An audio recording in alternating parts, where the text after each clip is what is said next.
Hey, it's going for all seasons. This is episode 10. I'm Dan. I'm Ben. Hello. Feels like it's been a while. Does feel like it's been a while. Yeah, I really liked the conversation with Vernon. We're going to be speaking with Dr. Rami Gabriel today.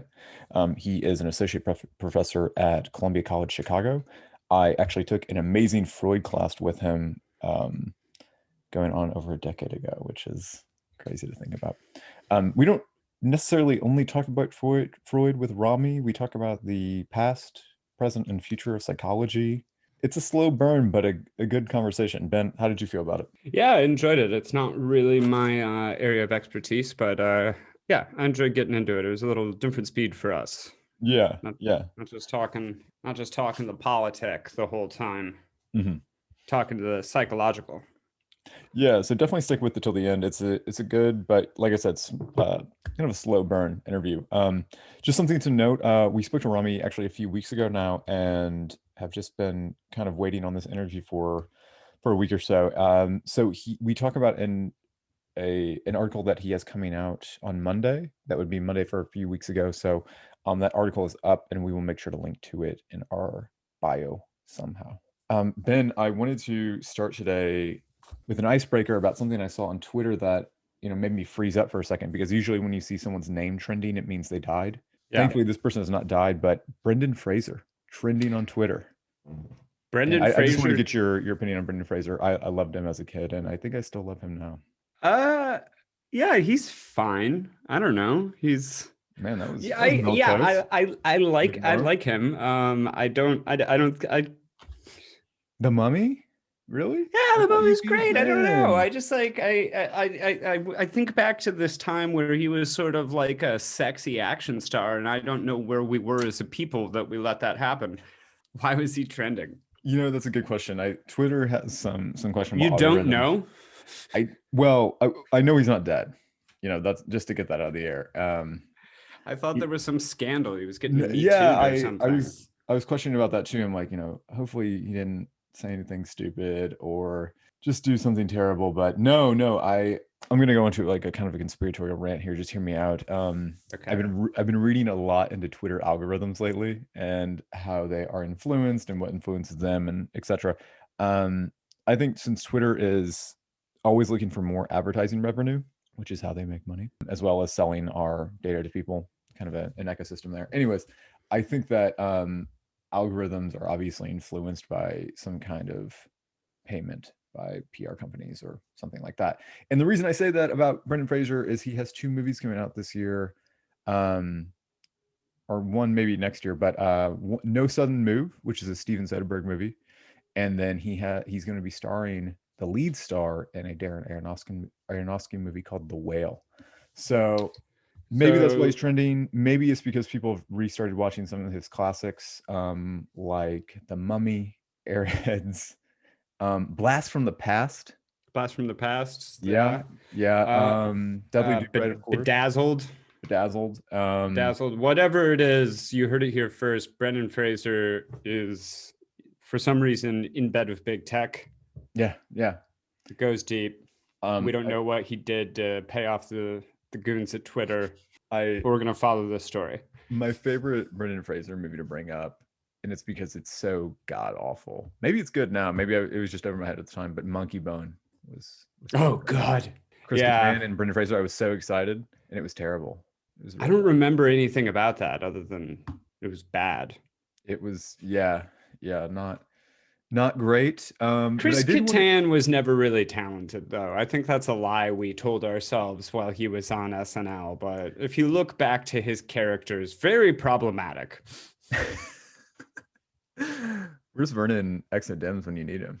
Yeah, exactly. We need to get Vernon, if you're listening, we'd like you to weigh in on this. Tweet at us. I really liked Corky Romano. I just want to put that out there. And I just want to bring this up about Brendan Fraser. And just regard, I read this right before we started talking today, because he had a fall off, and I always thought it was because he chose shitty movies, which could be the case, but not what he alleges. So I just wanted to bring this up, this little anecdote. It says Brendan Fraser alleged in 2018 that he was sexually assaulted by Philip Burke, the president of the Hollywood Foreign Press Association, at a luncheon in the summer of 2003. The incident, his subsequent divorce, and the death of his mother launched Fraser into a, or maybe it's Fraser, Brendan launched Fraser into a depression that, combined with his health issues and a backlash within the industry over speaking out against Burke, he believes caused his career to decline. I'll buy it. Yeah, he was too I'll buy it. big. I loved him. Yeah. Sorry, I don't mean to laugh about that. Any kind of like creepy sex impropriety rumor, I'm inclined to believe when it comes to Hollywood. Yeah, we are in that part of I culture. don't have yeah, that's not too big of a stretch for my imagination. So yeah. So some guy tried to diddle Brendan Fraser and torpedoed his career. So just wanted to note, so this is in the summer of 2003. He would have been like 34, 35 or so. I don't know. Again, willing to believe it. Sounds about right. So let's get back into our lane and talk about not sexual advances against Brendan Fraser, but Biden's. Or Canadians in general.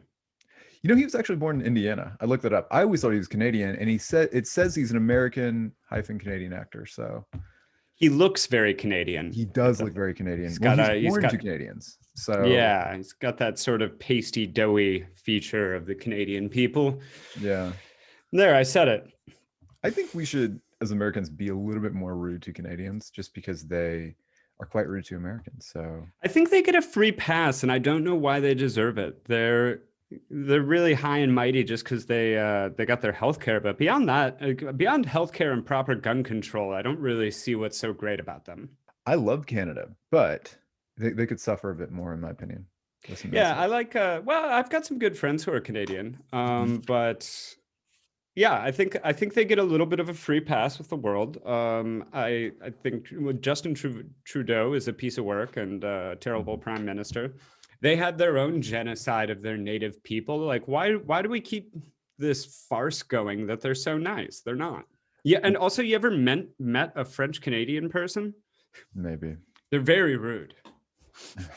Well, I'm not surprised. Biden's first press conference. I just finished it, and I think you just finished it as well. Kind of fired up. Yeah.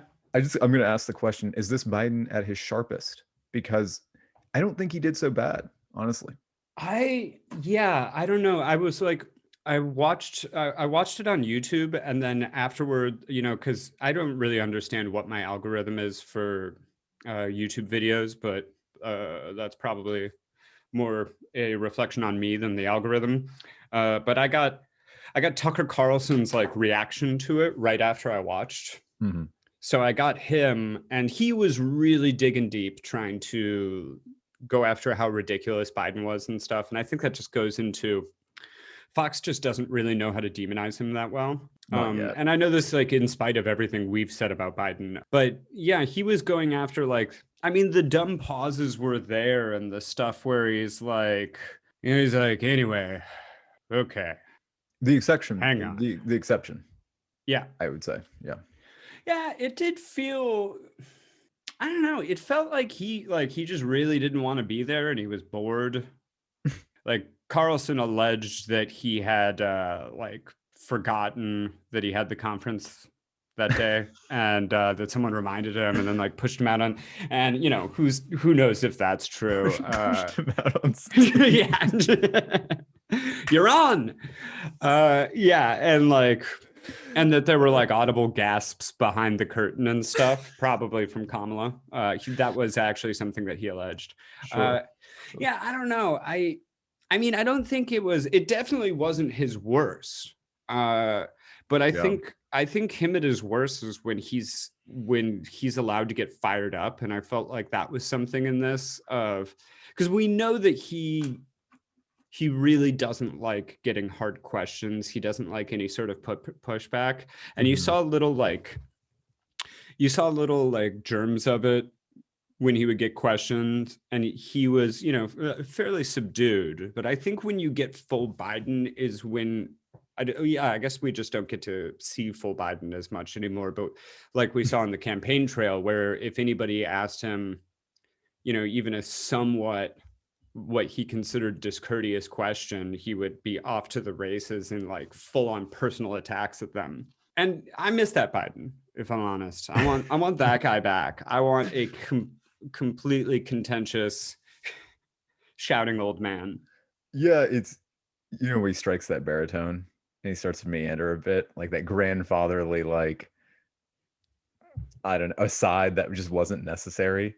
He had a few of those, I think. The answers weren't so bad. It was just non sequitur after non sequitur. Like he lost me a few times. Not a compelling speaker. That's something that No. became very apparent.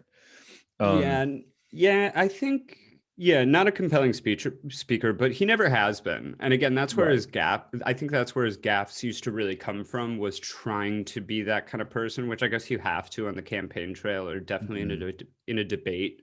You need to have that charisma, which he just has never had, and that's really where you would see him trying to build up that sort of energy, and then get frustrated with himself, and then be like, never mind.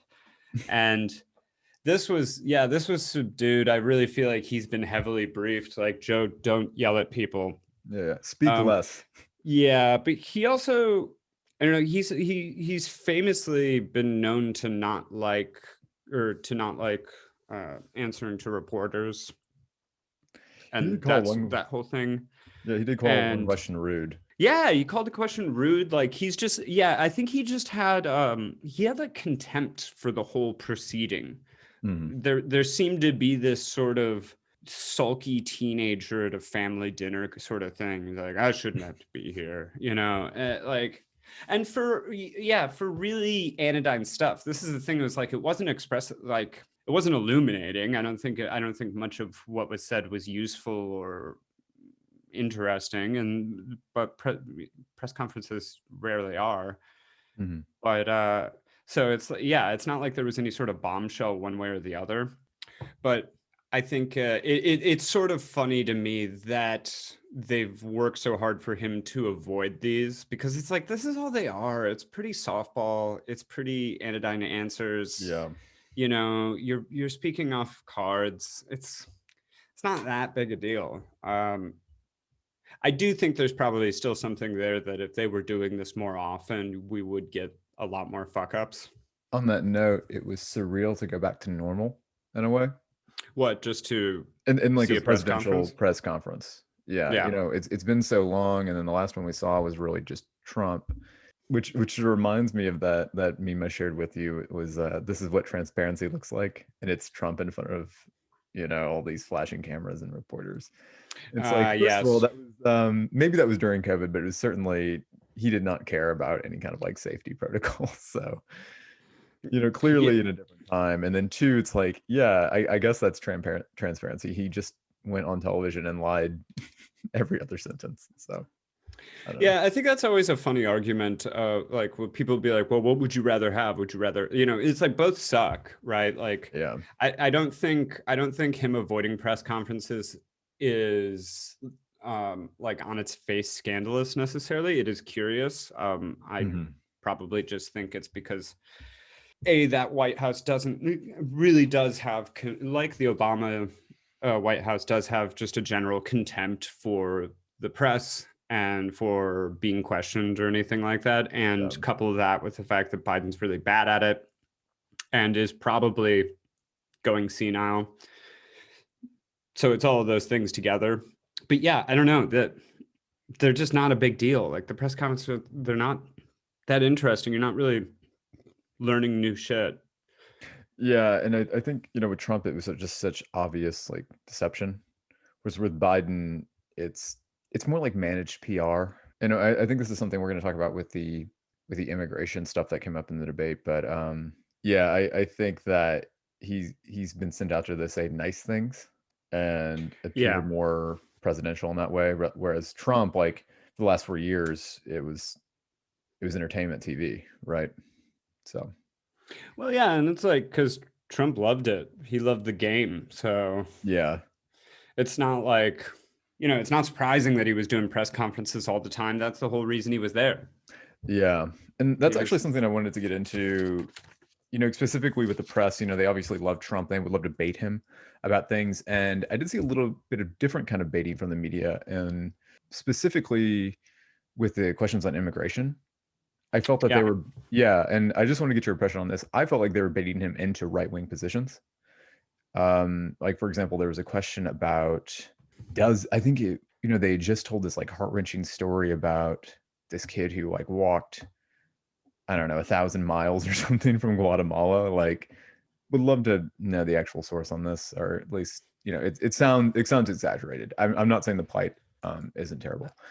Yeah, but It's like I've talked to young Miguel who, it's always yeah, yeah, it's always a little curious. Not to say those stories aren't happening every day. yeah, yeah. Miguel, go talk to this ABC reporter. But yeah, no, I don't know. I think it was, a three-part question, and the final question is, is this person allowed to stay in the United States? Which on its surface is a hard-hitting question, but is baiting. Yeah, I don't know. I mean, the immigration stuff took up a lot of the press conference, and as well it should. But it seemed to be just talking around the issue.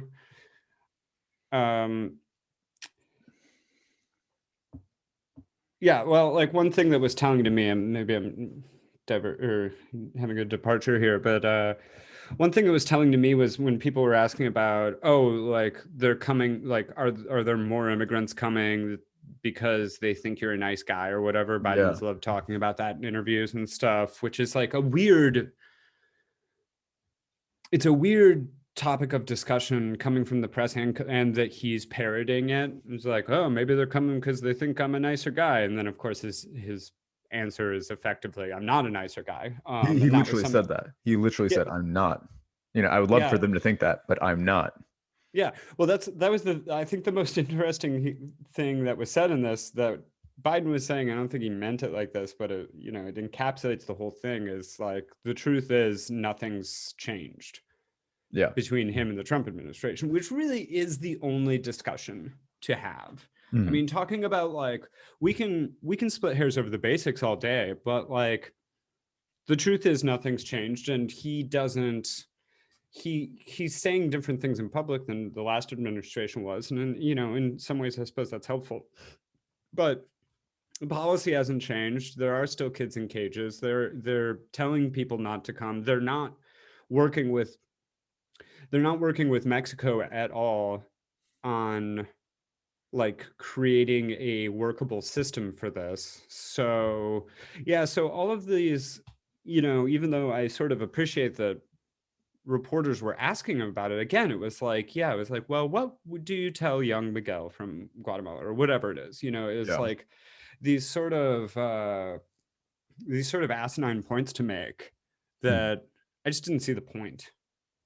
Well, it certainly allows Biden to have to take a hardline approach, or like forces him to take a hardline approach, I think. And I do think he had some compelling answers and the questions about immigration. He said that, like, they're coming here because of natural disasters, poverty, violence. He made the empathetic case, but then to conclude with should this person stay?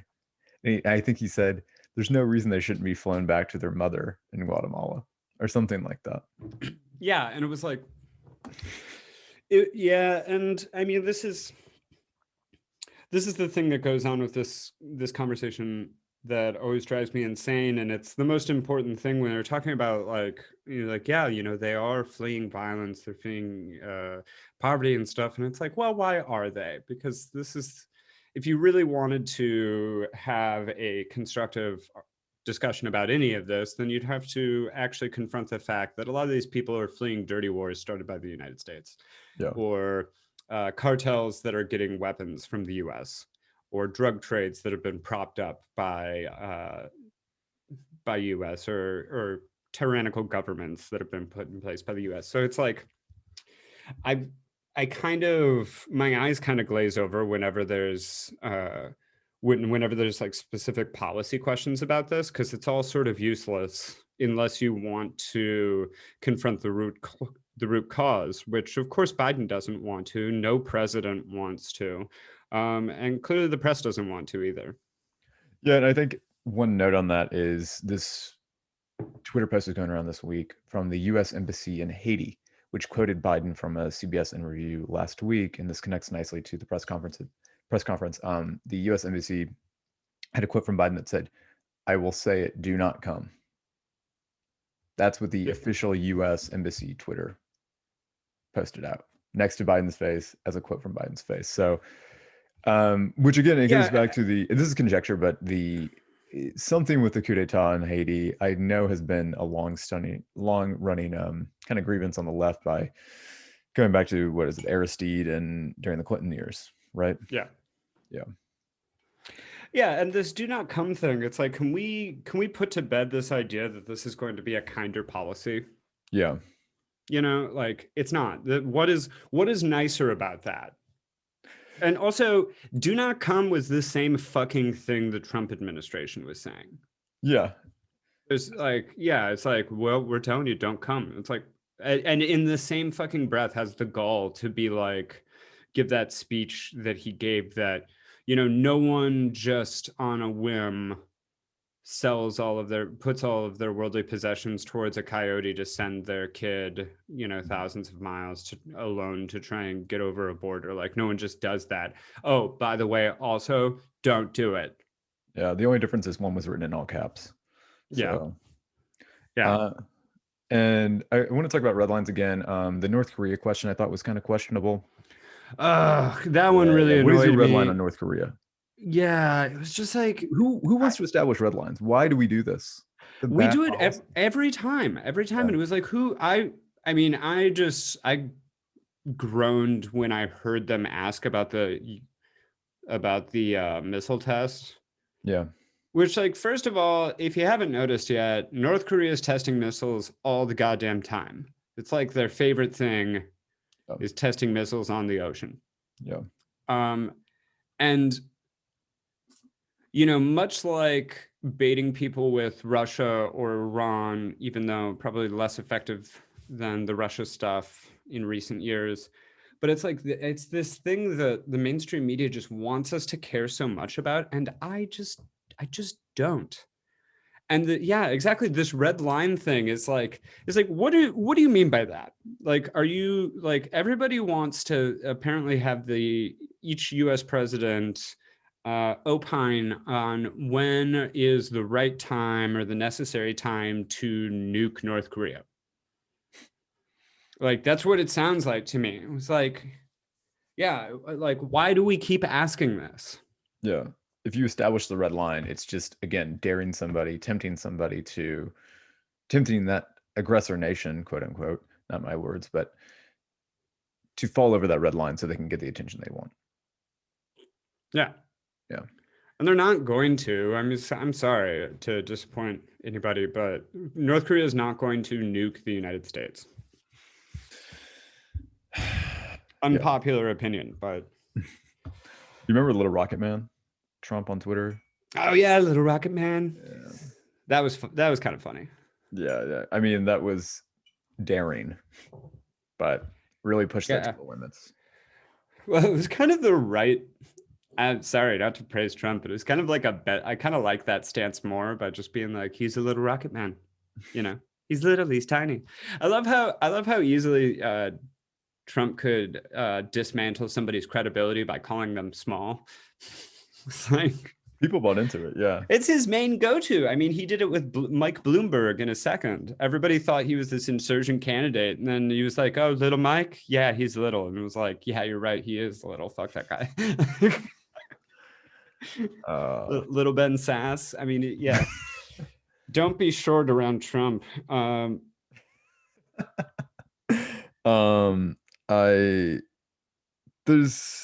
don't want to hog this whole conversation, but I did want to say two things that I thought were funny, but not the reason they need to be funny, and that's Biden making jokes.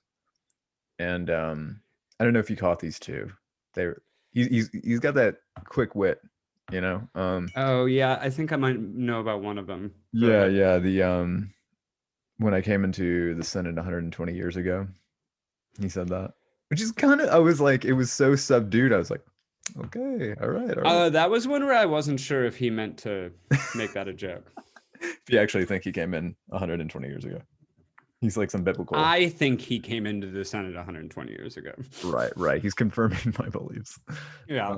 Oh yeah, I did want to talk about, wait, just to pause there. I did want to talk about that because he was talking about the filibuster there, right? That they need to go back to the old-timey Mr. Smith goes to Washington filibuster. Well, yeah, I guess so. Why is that? Why do people think that's a good argument?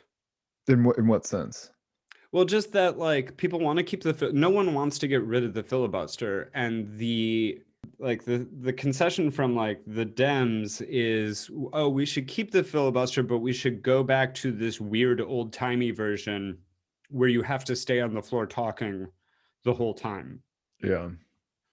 I just don't understand why. I mean, I guess it means effectively that no one's going to do, because right now they can filibuster without actually doing anything. Well, yeah, then we should go back to the.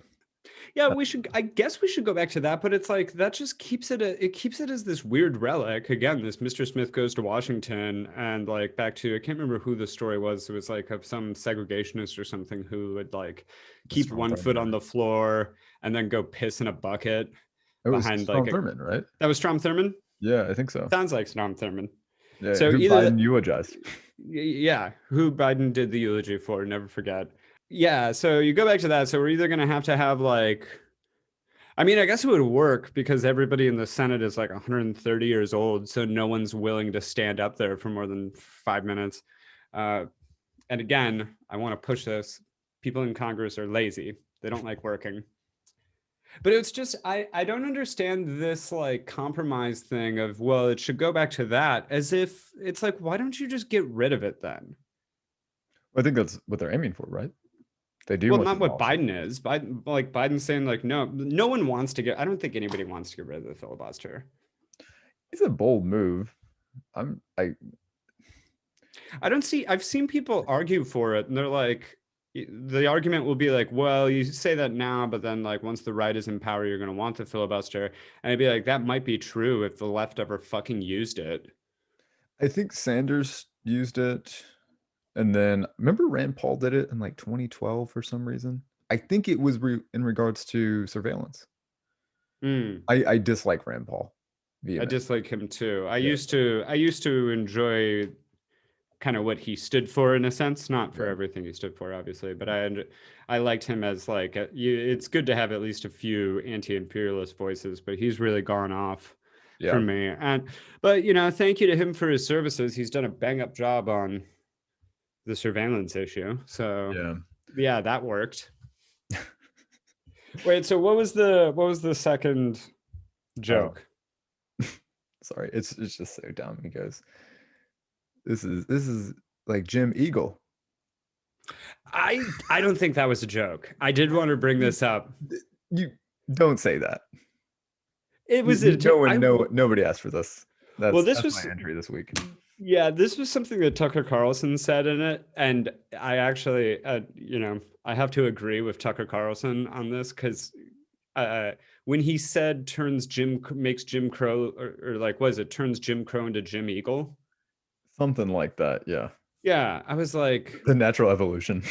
Yeah, I was like, oh, is this another John Wayne movie reference that I'm unaware of? Like, is this another dog-faced pony soldier? Yeah.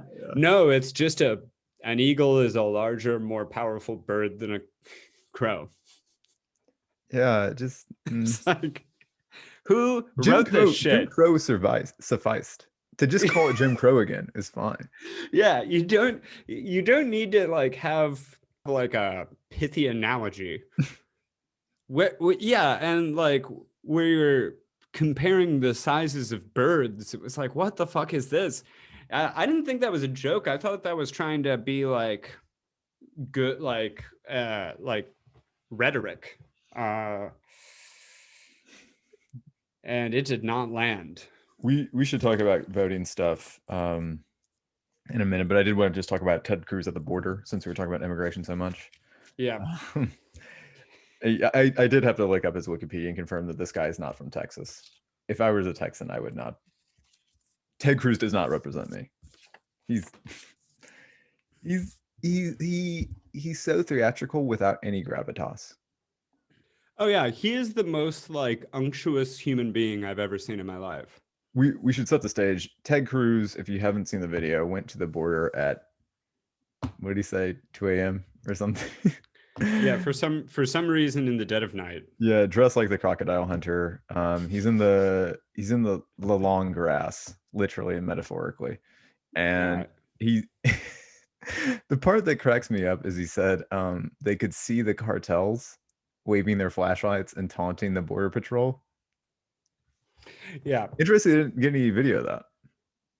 Yeah, I would have Hmm. liked to see that. I would like to see Yeah. these cartels, I guess, just giving the middle finger and taunting America as a whole. Fuck you. He also he had a yes, fuck you too. I No, just I just like don't I do that love joke. this thing that was something that Trump would always bring up, and it seems like a fairly new thing on the right, which I think goes into sort of what we've spoken about with like Keith Olbermann, and the left does it to the right does it about stuff like this, and Mhm. it's this sort of like high school football mentality Yeah. of like it's not just an us versus them thing. It's a very, very like sophomoric us versus them. Mhm. So it's like not enough that cartels are murderous gangs that kind of run most of the country and run tons of drugs through the United States and kill people and kidnap people and torture people. No, they're making fun of us. They're Yeah. they're laughing at us. And it's like, who are these people in the US who are like, damn it, Yeah, it's I will not be made a fool of. yeah, forget policy, it's all pride. He had a press conference after this. Ted Cruz had a press conference the morning after, and he calls them Biden's cages, which I thought was kind of interesting. And then he makes the claim that these these traffickers are being paid in like thousands of dollars to bring these kids over. And I don't know, there's a disconnect here. Clearly, it's like these places that they're coming from are like I think Cruz is even willing to admit this, are uh not in great shape. So, financially, economically, politically, for human rights, anything like that. So you're paying someone thousands of dollars that you somehow have come across. And rather than, you know, put this into your family, try to keep your children by your side, the claim is that you are paying some human trafficker to bring your child across the borders. And I mean, I get that, like, yes, that is desperation, but it just doesn't make sense to me budgeting wise. I'm saying it's a lie. Yeah. Yeah. I just had the thought though, maybe these oh yeah, so again, just to paint the picture, he's like out there like in the bush. Like Yeah. it looks like a Vice News thing where they're like hunting jaguar poachers or something, Yeah. like in the night. Uh and he's like keeping his voice down and stuff. And I just like the idea of like what if they were mocking them, but it's just because the cartel could see they're like, is that Ted Cruz? It's like, yo, fuck you, Ted Cruz. I I was They weren't mocking us as a people, they were mocking Ted Cruz specifically, which if that's the case, I'm on the side of the cartels. it reminds me of that meme. It shows like the built dog, like the bulked up Yeah. dog, muscly dog. And I was thinking like Texans in like 18 whatever. It's like, we will take back our land for America. And then it's just like Texans in 2021. The cartels are making fun of us. Ted Cruz's face. You're making, yeah, droopy Yeah. dog. I was just Making thinking fun of the me. video is so ridiculous that it has to just be a way for people to forget about the Cancun trip, right? Yeah, obviously, which I feel like We have. guilty. I've forgotten about it. Yeah, again, Ted Cruz left his state during a major snowstorm that left blackouts and people without power to go to Cancun. Yeah, I think the most important thing though is whether you do this or anything else, Ted Cruz, we will never love you. No one likes you. You're only in the place that you are by virtue of your shitty politics that happens to pander to the right people so they won't vote for somebody else. this is kind of a self-fulfilling prophecy because we were just talking about how much we wanted to make fun of Canadians, and Ted Cruz was born in Canada. So Ted Cruz was born in Canada? Ted Cruz was born in Canada. So good on us. Oh, He kind of fair reminds me of play. that WWF wrestler Kurt Angle, who was like really proud to be American and stuff like that, but his backstory is that he's born in Canada. That's so another check against you, Lion Canada. Ted. You're on notice. Take him back. Take him back.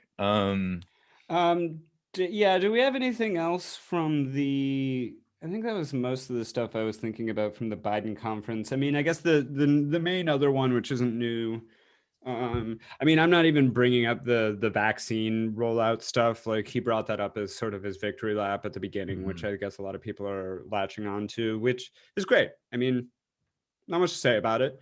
I'm not sure how hard it was to accomplish. It's the bare minimum, but I'm happy that we can actually. It's good. I'm not going to bitch about it. Mm-hmm. But yeah, then the only other thing would be him saying, I wrote it down, but it's something to the effect of like, it will be hard to meet the May 1st deadline to pulling troops out of Afghanistan. Which I think is I wanted to just bring that up because for anybody who wants a translator on that, it would mean we're never leaving Afghanistan. Yeah. Ben, This I is hate to interrupt, but I've heard this one before. Yeah. Biden bringing out the oldies. Yeah, he was we knew this was going to happen. I mean, they were Lloyd Austin's the Secretary of Defense, Raytheon, Tony Blinken. I mean, it was just never going to happen. And by hearing this, now he's saying, I can't remember what the language was, but like very vaguely, like I can't see us being there into next year. Mm-hmm. And for anybody who cares about it, you'll probably spot the bullshit. But if you haven't, it's like, okay, like you can't see us being out of there by May 1st, but you can see us being out of there by 2022. What's going to effectively change in those 8 months or whatever? Yeah, I don't want to spend too much time on this because it's silly. I was following the Trump peace negotiations, the Trump withdrawal from Afghanistan negotiations, and they actually kept on the same envoy, Kalame Salazar or something like that. And the whole premise is that the U.S. was negotiating directly with the Taliban, and then the Taliban is going to be like a domino effect, would start direct negotiations with the Afghan government. If only because the Taliban has, from what it sounds like, more popular control over the country, not only out of coercion, just out of what it sounds like popular ideology. Again, this is not totally my wheelhouse. I've just been following the news reports. But I read an article earlier this week that was, again, bringing out the oldies, playing up the return threat of Al-Qaeda if we were to pull out, the return threat of Islamic State, ISIS, Daesh if we were to pull out. So it's not only that we have to worry about the big scary Taliban, but if we were to leave, it's Al-Qaeda, ISIS, the story that you've heard before. So not saying these are not concerns, it's just nothing new. And like you said, how can we expect anything to change? Yeah, well, and we've been there for what, 20 years? It's America's longest running war. Yeah, we've been there for 20 years. We haven't done it yet. This is just, it's never going to change. So that's all I had for that. For anybody who cares, which most people don't seem to care that much, but for anybody who does care, Biden just quashed like the closest we've ever been in the last 20 years to pulling out of Afghanistan. Yeah, I think we should do an episode if we can on like the rise and fall of the anti-war left, in regards to like the Iraq War in 2003. Yeah, I agree. Yeah.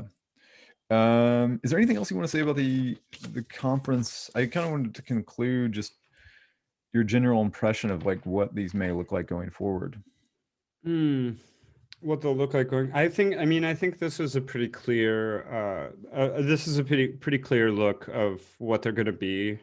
If I had to guess, I think they're going to be few and far between. Mm-hmm. I don't get, again, I really, I don't think he was as gaff ridden as he could have been. Mhm. Um, and I think that sort of tired quality he had about him was probably, A, because he's old as dirt and, not good at this stuff anyway. But also, I really do think that sort of tired boredom he had is also a product of him just really having contempt for the idea that he has to do this stuff. Like he really doesn't think it's worth his time. He really thinks it's, I don't know if he necessarily thinks it's beneath him, but I think he thinks it's beneath like the office. Mhm. And I think I think most of those, again, we saw a ton of this with like the Obama White House. They were very contentious with press. And you see that now with Jen Psaki and everything. Like they don't think much of the press. Mhm. So I don't think, and they're not getting a lot of pushback on it. So I think they're all gonna kind of look like this. Hopefully he'll have a little more pep in his step and yell at more people. That's really what I want to see. I want to see more yelling. I want to see more challenges to feats of strength. I want to see more fat shaming. Mhm. Um, I definitely want to see a lot more analogies. I mean, just keep the wordplay coming. It's like Jim Eagle to Jim Pterodactyl to Jim. What's a larger dinosaur? Um, Joe, edit in a larger dinosaur than pterodactyl. on that note, maybe the Jim Eagle thing was just way over our heads. Maybe he was trying to like evoke the American bald eagle in a way to talk about how racism has always been alive and well within the American system. Mm, right. He's subverting. It's deep level subversion from the inside. I'm telling you, I was caught off guard with that 120 years in the Senate. He's our That nation's joke. next FDR. Yeah. Yeah, I don't know. What do you think? I mean, I don't think we're gonna. I don't think they're gonna be that much different than this, and I think they're gonna be kind of. Yeah, I think I think he has contempt for them, and I don't think we're gonna see that many of them. Yeah, I agree with you on that note. Two I or don't three miss times a them. year, maybe. I don't miss them. Especially after Trump, I just felt like so, you know, inundated. But at the same time, like I really do, I like to see people in the hot seat, people with power, anyways, with the most power, not like small time business owners and stuff like that. Um, so yeah, I don't miss them, but I do like to see Biden in the hot seat because I think that like it is one thing to say nice things, and talk about the plight of refugee children walking thousands of miles to cross the border, and then at the same time, what the final question is, he said they should probably just turn back. I can say it unequivocally, go home. Um, so yeah, I do like to kind of just be there for the contradictions. I also just find it interesting the return of like the big M moderate way of politics. Hmm. Yeah, I don't really have much to say other than that. Like he really has come in, and there's this belief that by choosing Biden, I mean by the Democrats choosing Biden, by presumably the American people choosing Biden, is that they do want this return to managerial politics that are not. I think we can say they're just not representative of how people actually think and vote. They are Yeah. the path of less resistance, and he even said that he goes, politics is the art of the possible, which I think is an interesting tell into his thinking. And he also emphasized that later with timing is everything with politics. Not untrue, but we've kind of gone through a whole year about the urgency of fixing some of the problems in America, and to just say that I thought was curious. Hmm. Yeah, I'd agree with that. I don't really have much to say on this topic. I'm sure anybody who listens to this podcast has done their research somewhat here, but this like voting rights challenge that's going on in the United States. Have you looked into this at all? Yeah, in Georgia. Yeah, and then I guess there was something in Iowa as well. They just passed a few bills, and then there's another state too. I don't know. Did you want to give your first impressions about it? Yeah, sure. I haven't looked a ton into it, I guess, but basically trying to make much stricter voting rights. A lot of the usual suspects. You need an ID to vote. What they were trying to have voting polls close at 5 p.m. Yeah, they're gonna Um, limit. I actually didn't hear that one. I know Biden said that one. I mean, that would be a pretty big lie if it were untrue. But yeah, they also want to yeah. close voting boxes around. Yeah, clothing voting boxes, making like mail-in ballots harder, which is always funny to me that like there's just been this like recent switch in being anti-mailing but mail-in ballots because that's like been the bread and butter of Republican voters because that's how old people vote usually. And then one of the more outlandish ones from this one that seemed new was making it like illegal to give water and food to people waiting for the polls. I don't have a ton to say about this other than like it's obviously horrible and I wish we could just like just call it what it is cuz like I don't know the Republicans who do this every time like a lot of the times we'll say like oh they're not even hiding it anymore and like my question would be like were they ever hiding it? Like I Mhm. don't think they're hiding anything.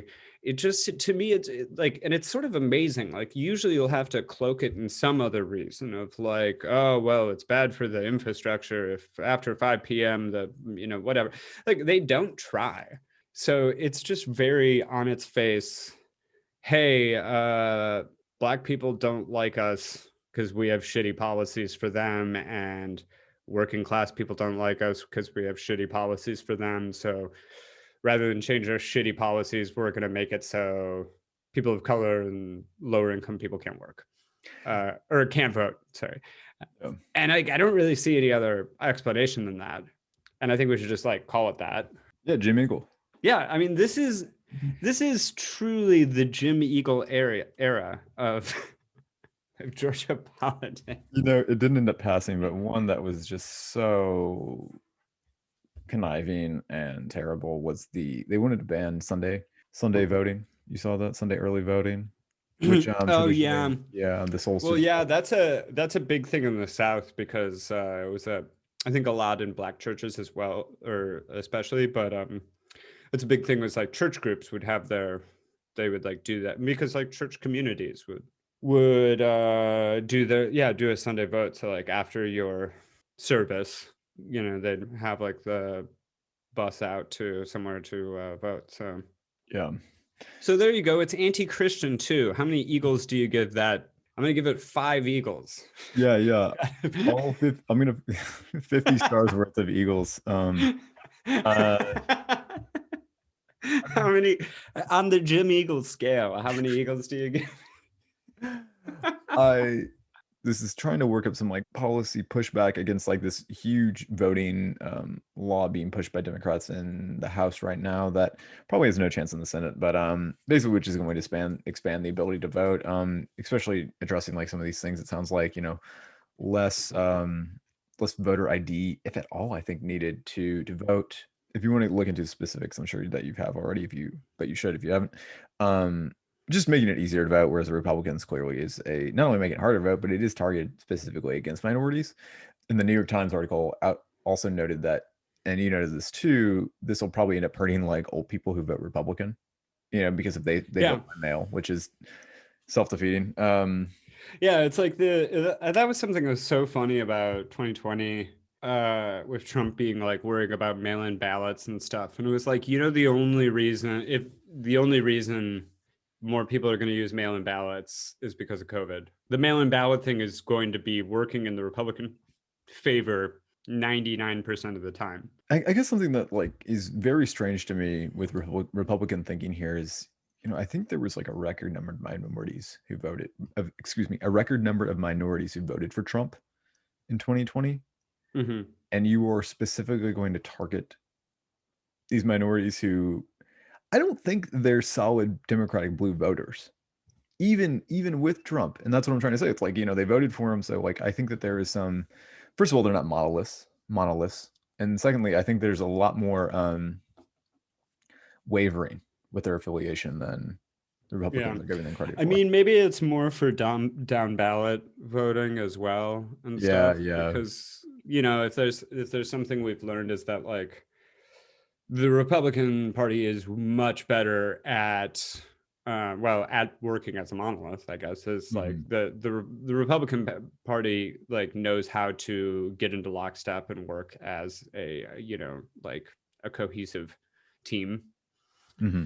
Whereas, like Democrats have their own way of suppressing voting, and that's by just like poleaxing whoever progressive is on the ballot to get rid of them. Hashtag Bernie 2020, hashtag sweep the leg. So we have our own way of voter suppression on the left. Mm-hmm. But that's another story. But yeah, I mean, I don't know what the end result will be of it. I mean, obviously this stuff is terrible, and it's and clearly very racist and very classist and just unnecessary. But yeah, it's this very the right wing has gone very, very scorched earth policies when it comes to stuff like this. Mm-hmm. It's not fun. I give on the positive eagle scale, I gave it 0 eagles. Yeah. We got to figure out the eagle scale. It's difficult. We gotta. We definitely have to figure out the eagle scale. I titled this section "The Gang Does Gun Rights," because I think it'd be, maybe a miss if we didn't say anything about again another mass shooting. We talked about the killing, was it 2 weeks ago now, of the Asian American women and the people in general in I think in Georgia, right? Is it in Georgia? And then this new one is in Colorado. I don't know. Do you have any takes on this? Boulder. Yeah, I mean, we had a longer conversation about this sort of stuff in our last episode that ended up being even more prescient, as I think like after we had already recorded and maybe the day before we dropped the last episode with Vernon, we had a longer discussion about it. And I don't know, man, it fucking sucks. It's really terrible. Especially to happen to Colorado, which has been the site of a lot of these mass shootings. I guess I don't really want to go over it too much more, just because A, we already spoke on it last week, and B, I don't know if I have anything new to say. Obviously, something needs to be done about this. I don't think much will be done at any point. And I think it's a simple explanation for that. I guess it's like the thing, I guess the thing that bothers me is that there's always this push between the left and right of like, oh, well, you want to ban assault weapons, or oh, you want to do this or that, and everybody, it's a conversation that just kind of goes in a circle.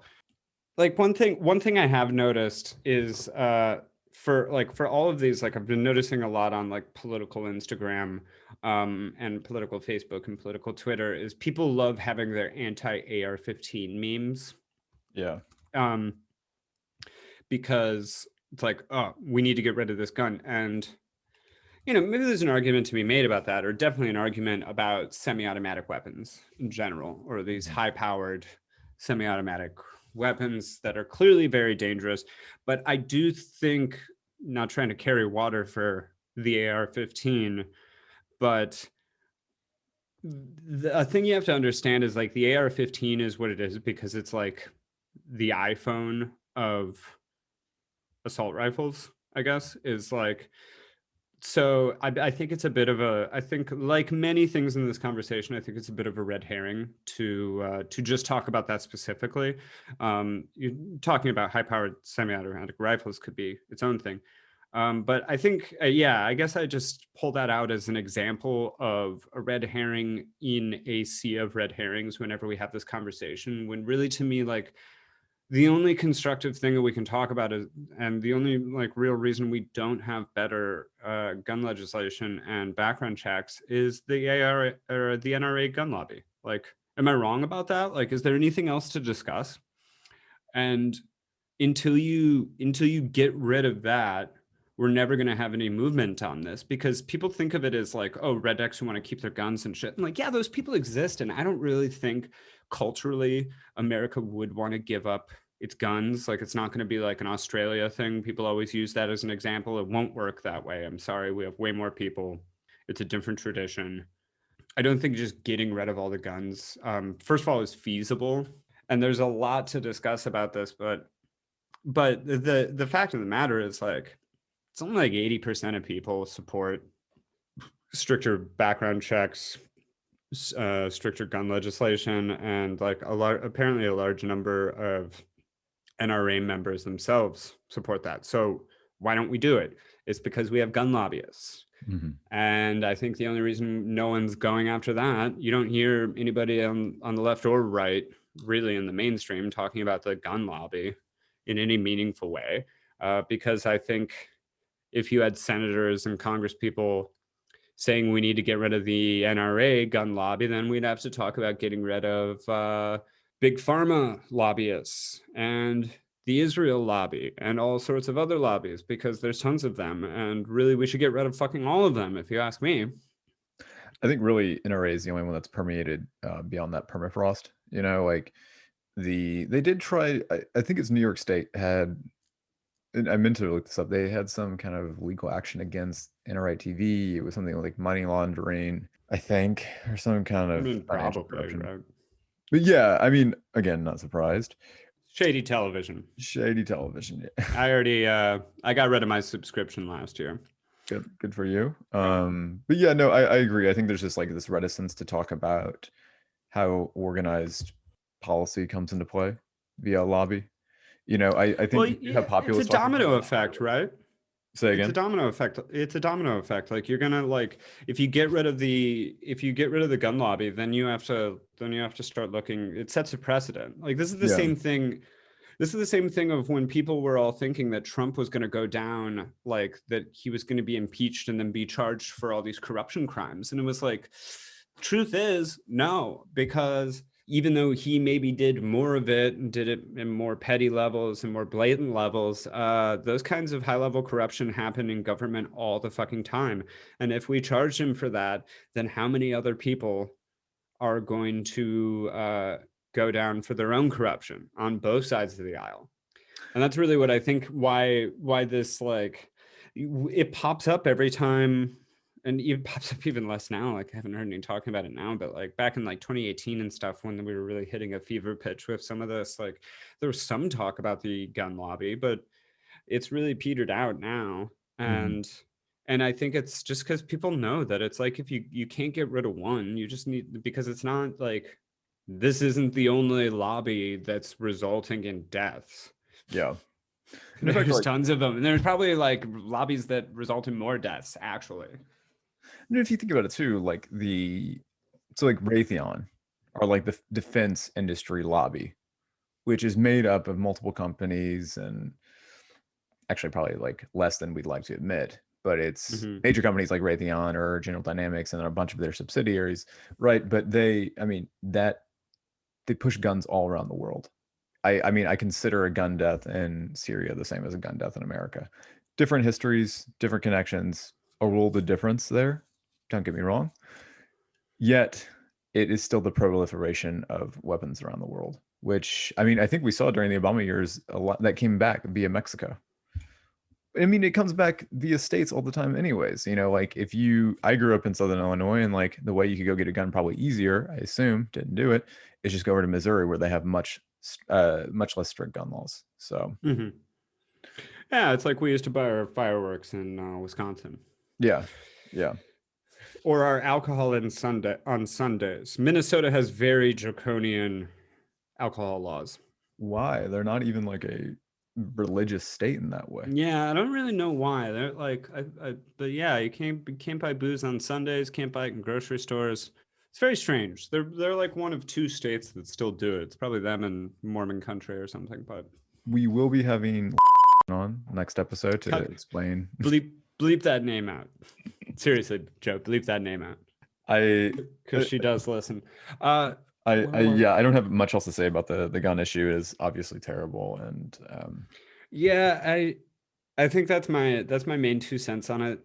Be happy to have a longer conversation on another day, but like I don't think there's much else to say other than like I think a lot of the issues surrounding this are self-evident. Some of them we talked about on our last episode, some of them we're talking about now, but um I think a lot of yeah, I think people can get a little myopic in the face of these tragedies for obvious reasons, and kind of miss some of the easy points of it. and one of which is that we're the largest proliferator of instruments of death the world over, and with a militarized police force and army bases everywhere on Earth and several wars going on.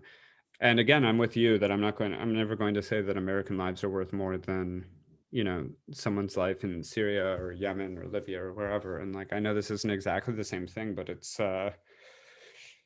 not disconnected. You can't talk about the proliferation of violence with also talking about the violence that's proliferated militarily and through our defense industry. Certainly an ecosystem. Yeah. Right. I think you had something you want to talk about a recent study shared by Democracy Now, but the introduction of a new category that we talked about before, but I just thought I'd give you the stage here to discuss this. I think we touched on this possible segment in a previous episode, but we're going to revisit it. This is news that makes you say no shit.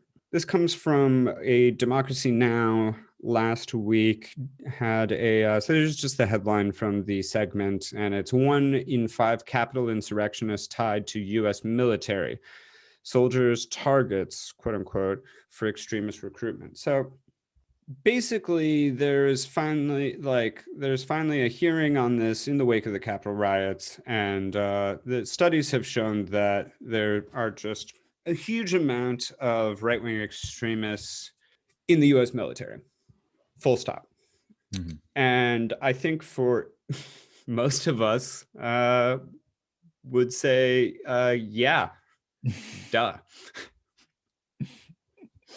I don't know. I mean, what's your first reaction for this, Dan? Because like the thing was like they need to bring this up because first of all, like Democracy Now! And a lot of other news sites just cannot fucking let the Capitol riots go. They just need to talk about it ad infinitum because they don't have Trump anymore and they miss him.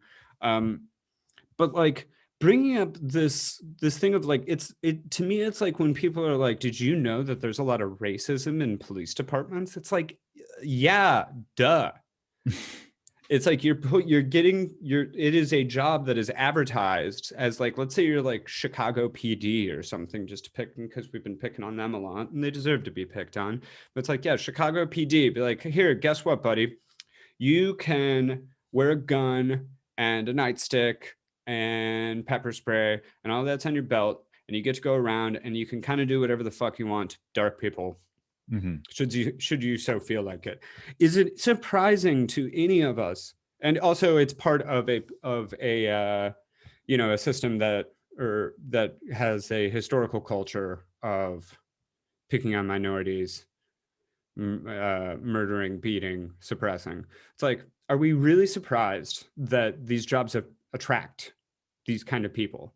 And the same thing with far right people joining the military. It's like, how long have we had like that's like the rallying cry for the US military is like, stop violent Islam, go overseas, murder some brown people.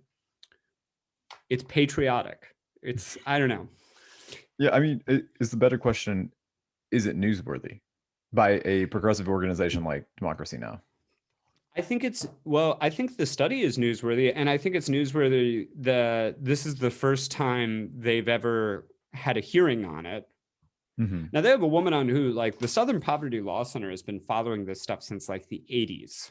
Yeah. This is the first time they've ever had a hearing on it.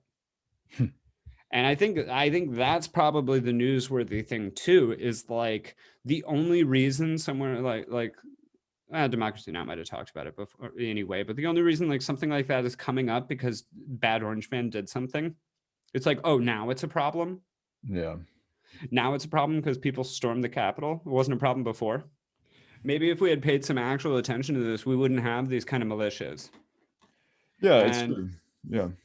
I'm just really sick of talking about all of these like horribly deeply ingrained systemic problems through the lens of the Capitol riot, as if it was 9/11. It wasn't. A couple people died. That's not good, but to act like it's the worst thing that's ever happened is incredibly disingenuous and unproductive. And it's like, guess what? He's out of office. These people are going to go to jail or they're going to be charged for it. Yes, you can look to different causes and stuff, but like throwing it in our face every day by being like this deadly insurrection or whatever is frankly a fucking waste of time. And I don't know, sort of insulting to the actual problems of the day. People still need healthcare. People are still dying in mass shootings. And yet we need to fill up airtime with the deadly insurrection. Just gonna leave that as a bin rant. I have like so many fun gut reactions for you this week. All right. Good, because I couldn't find much. Okay. Just give me a sec while I get ready to tell you which one I'm most excited about. Well, let's just start. We have a return of this isn't a gut reaction, but we do have the return of Sean Spicer in a way. Yes. Yeah. A Sean Spicer update. Everybody was waiting on this. I knew that Trump had been communicating with people, kind of, and I knew there was like the office of the former president, which is. Oh yeah, Dan, could you explain what the office of the former president is? Sure. Yeah. So after Biden won, he established the office of the president-elect, and that's kind of the banner in which he would do news conferences and press conferences to discuss future policy initiatives, etc. So as soon as Trump was banned from social media, he established the office of the former president, which is the URL is 45office.com or something like that, and it just has the presidential seal. Then it says the office of Donald J. Trump. Anyways, that's kind of funny that it's just A1 trolling from Trump beyond the grave. Yeah. It does have that beyond the grave feel with how these missives have been sent out, and Sean Spicer shared this one from the former president Donald J. Trump. I'm just going to read it because it's true Trump writing. It says, the office of Donald J. Trump. This is March 21st, 2021. Statement by Donald J. Trump, 45th president of the United States of America, in case you forgot. And I quote, "We proudly handed the Biden administration the most secure border in history. All they had to do was keep this smooth running system on autopilot. Instead, in the span of just a few weeks, the Biden administration has turned a national triumph into a national disaster. They are in way over their heads and taking on water fast." A lot of metaphors there. I love that it's like still in tweet form. Yeah, I know. He misses Twitter so much. Yeah. I'll just read the whole thing. It's not that long. It says, pathetic, clueless performance of Secretary Mayorkas on the Sunday shows in capitals, by the way, was a national disgrace. His self-satisfied presentation in the middle of the massive crisis he helped engineer is yet more proof that he is incapable of leading DHS. Even some of Mayorkas's limited abilities should understand that if you provide catch and release to the world's illegal aliens, then the whole world will come. No commas there, by the way. Furthermore, the Mayorkas gag order on our national heroic border agents and ICE officers should be the subject of an immediate congressional investigation. But it's clear they are engaged in a huge cover-up to hide just how bad things truly are. The only way to end the Biden border crisis in all caps, is for them to admit their total failure and adopt the profoundly effective, proven Trump policies. And then the last paragraph, they must immediately complete the wall, which can be done in a matter of weeks. They should never have stopped it. They are causing death and human tragedy. In addition to the obvious, drugs are pouring into the country at record levels from the southern border, not to mention human and sex trafficking. This administration's reckless policies are enabling and encouraging crimes against humanity. Our country is being destroyed. That's how it ends. Just let him back on Twitter. He wants it so much. Just let him back. Yeah. He clearly misses tweeting more than anything. It was his favorite thing. Trump has announced that he will be visiting the border. First time ever? It might. No, I think he went during the 2016 2016 campaign, but yeah, things nobody asked for. That's Where they shot water balloons at the cartel on the other side. yeah. That's what started the whole beef. Yeah, I think this is really funny because I just wanted to point out that first of all, it's just funny that Sean Spicer he's a real one. He's like Sons of Anarchy. He's part of he's with the club. He's in it I till the bitter know end. he still is like pledging this fealty to Trump. Yeah, And I love that he's the messenger. He might have just been Trump's only option, but it's funny to me that categorically his worst press secretary, like his most bumbling, sweaty, like terrible at his job, is now back in his good graces as his messenger again. Well, I found out that Sean Spicer has a show on Newsmax, which I didn't know about. You probably don't know about either, listeners. Yeah, it's lame. Yeah, I've seen some of his clips from it. It's about what you would expect. Well, I think we mentioned this in the Where Are They Now episode, but he was trying to get his White House press credentials back under Biden, which, oh, please let that happen. Yeah.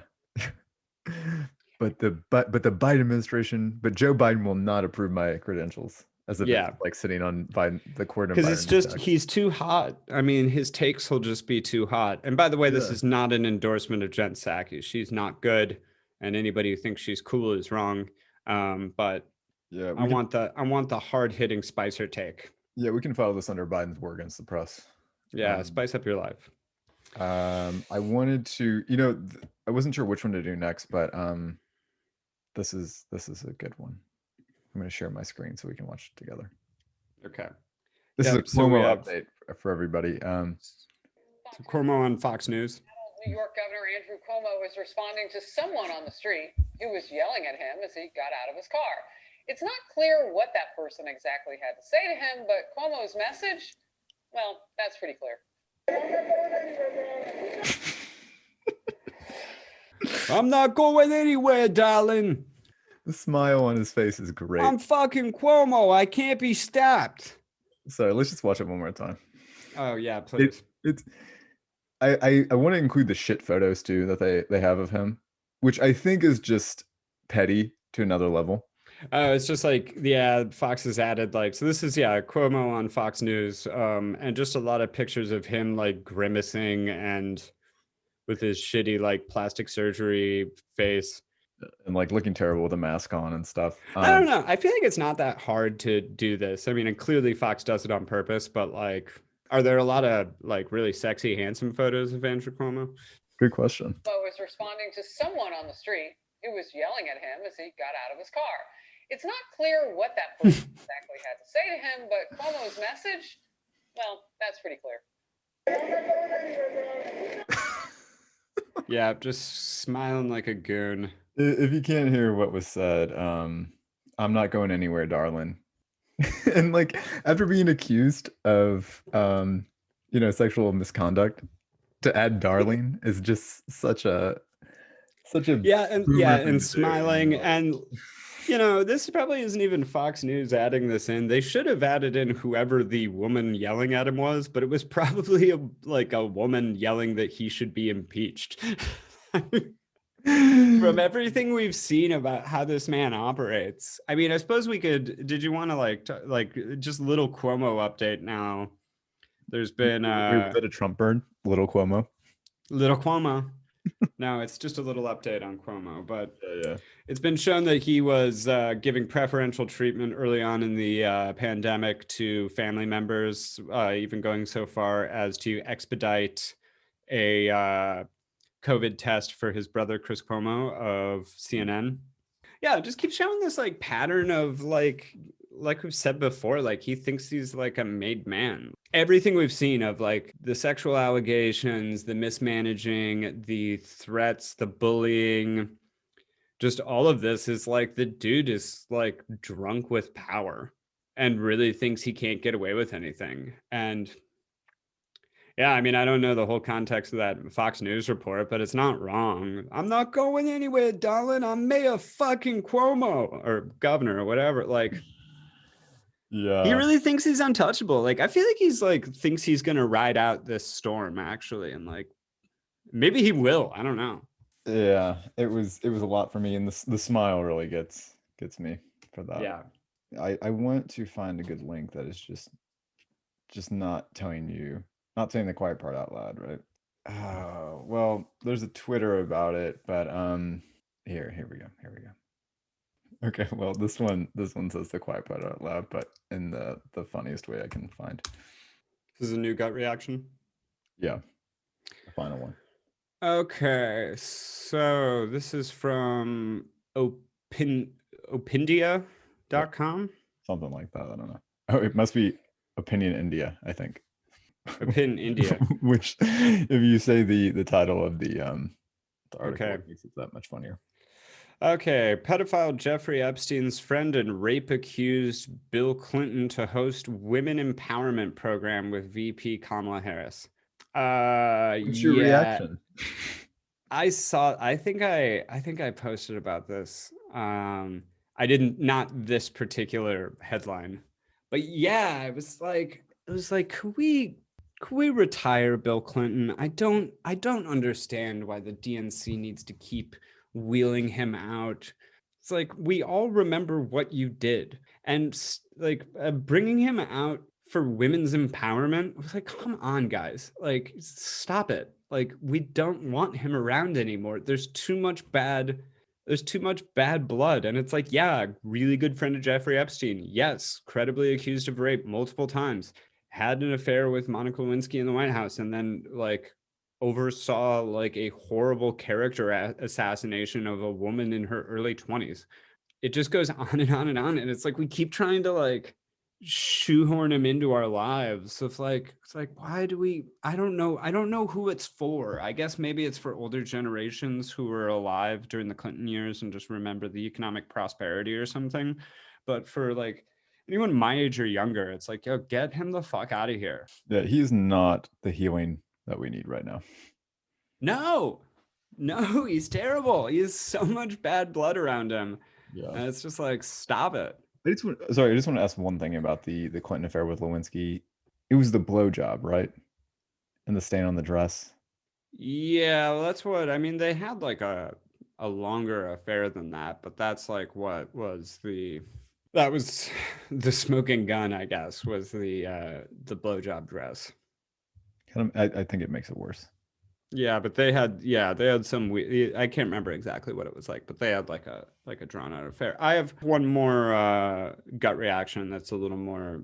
I'll warn you now, this is cheap, but for those of you who for those of you who don't know, a volcano erupted in Iceland last week, and is still erupting, by the way. It may be erupting for a long time, but lots of locals are going there and checking out the eruption. I've seen video and stuff of it. It's pretty crazy.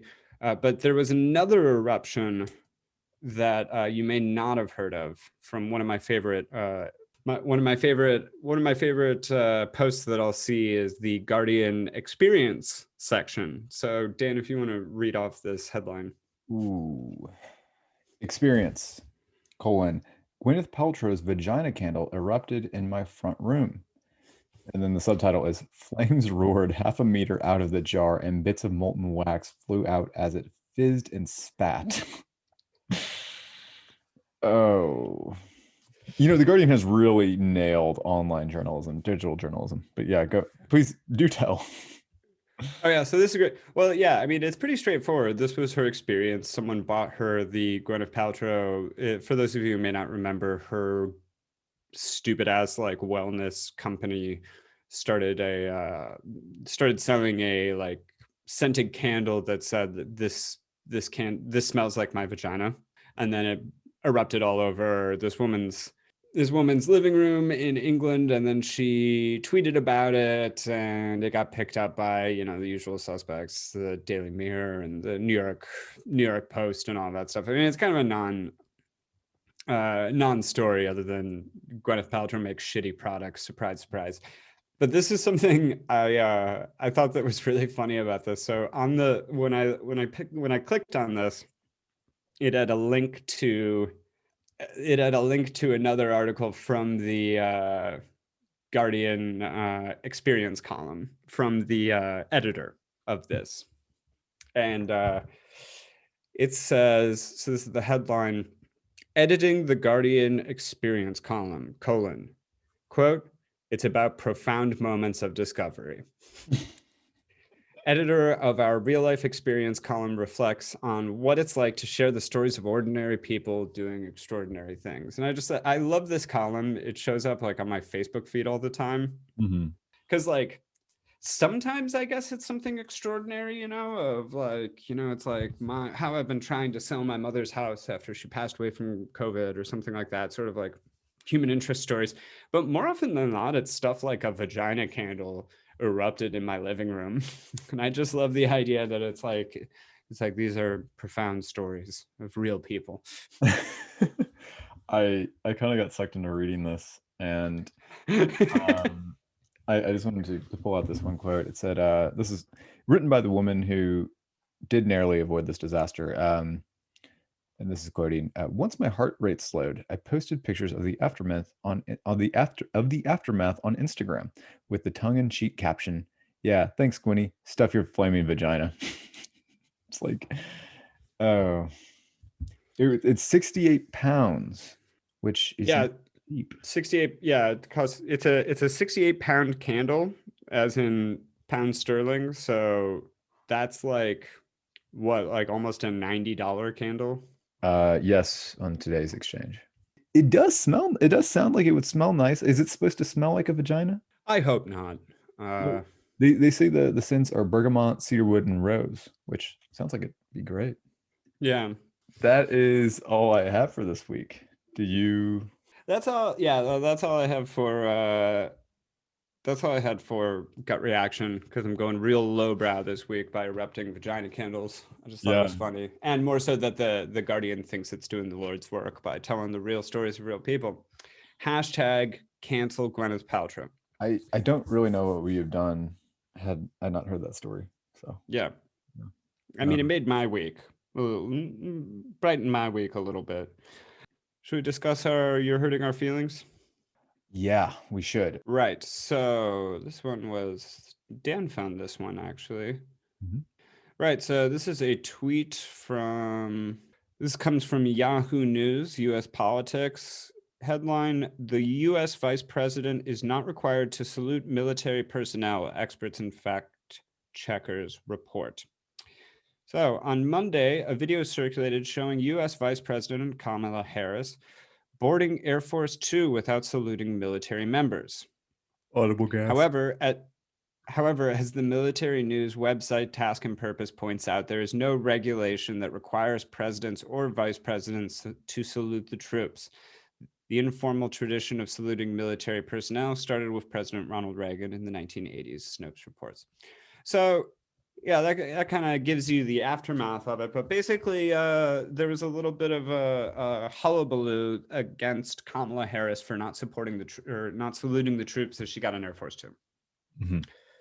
I don't know about you. That hurts my feelings. Yeah, as an American, it kind of goes back to what we were talking about before. It's not so much the policy preventing kids from coming to the United States, of people getting killed, or economic stagnation, but it's really my pride is hurt. Yeah, it's like, and did she learn nothing from Aaron Sorkin? It's all about supporting the troops. That's like the only thing any of us are here for. And if you're not saluting troops every time you see them walking down the street or boarding an airplane, or when you're boarding your airplane, you can go to hell, is what I'm saying. Shame on you. I have a picture of troops up in my room, and I salute them every morning when I wake up. This I think this is You're Hurting Her Feelings on both sides, right? This the confirmation that she doesn't have to salute, people will cheer, and the fact that she didn't salute, owned. Yeah, and the fact that she didn't salute is just like kind of confirmation to the right, who think that this is like probably the continuation of the Q cabal of pedophiles running the world. Yeah, they just have no respect for the rule of law and the troops. And yeah, first of all, if you're watching video of Kamala Harris boarding Air Force Two looking for gaps, you're a fucking loser. You need better things to do. Yeah, It's called Air Force 2, just to let you know it's not that important. She didn't even fall. One thing would be if she like tripped and fell on a banana peel. That'd be hilarious. But if her and Biden fell in the same week or the week after that. Oh man. Yeah, I don't want to hear anything about what happens when they're boarding or getting off of Air Force 1 or 2 unless one of them is falling over in a comical fashion. Other than that, it's not newsworthy. Yeah, this is actually we miscategorized this one. This is news you don't care about, but should. Yeah. Yeah.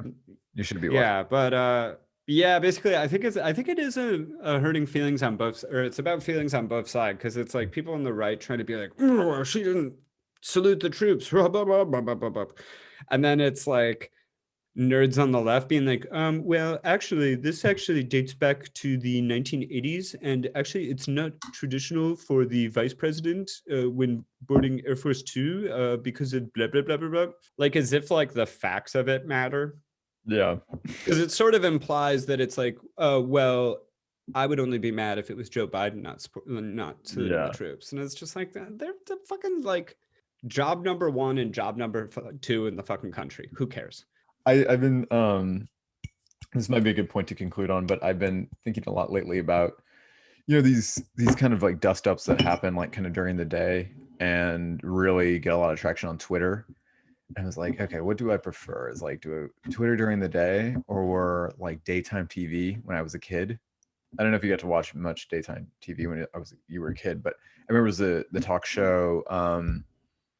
This is big when we were talk shows when we were a kid, but like Sally Jesse Raphael. Jesse Raphael, yeah. Yeah, and she like 30 years. Yeah, and she had the one where they'd said like troublemaking adolescents to boot camp. Yeah. I'm like, man, I'd rather be watching that right now. I'm just saying, if you had to choose daytime TV versus like Twitter during the day, one's got to go. Yeah, daytime TV all day. I think we should just be sending people to boot camp more often. That'd be fun. Yeah, absolutely. I'd probably be down to watch the reruns over Twitter during the day, to be honest with you. I'm sure. Yeah.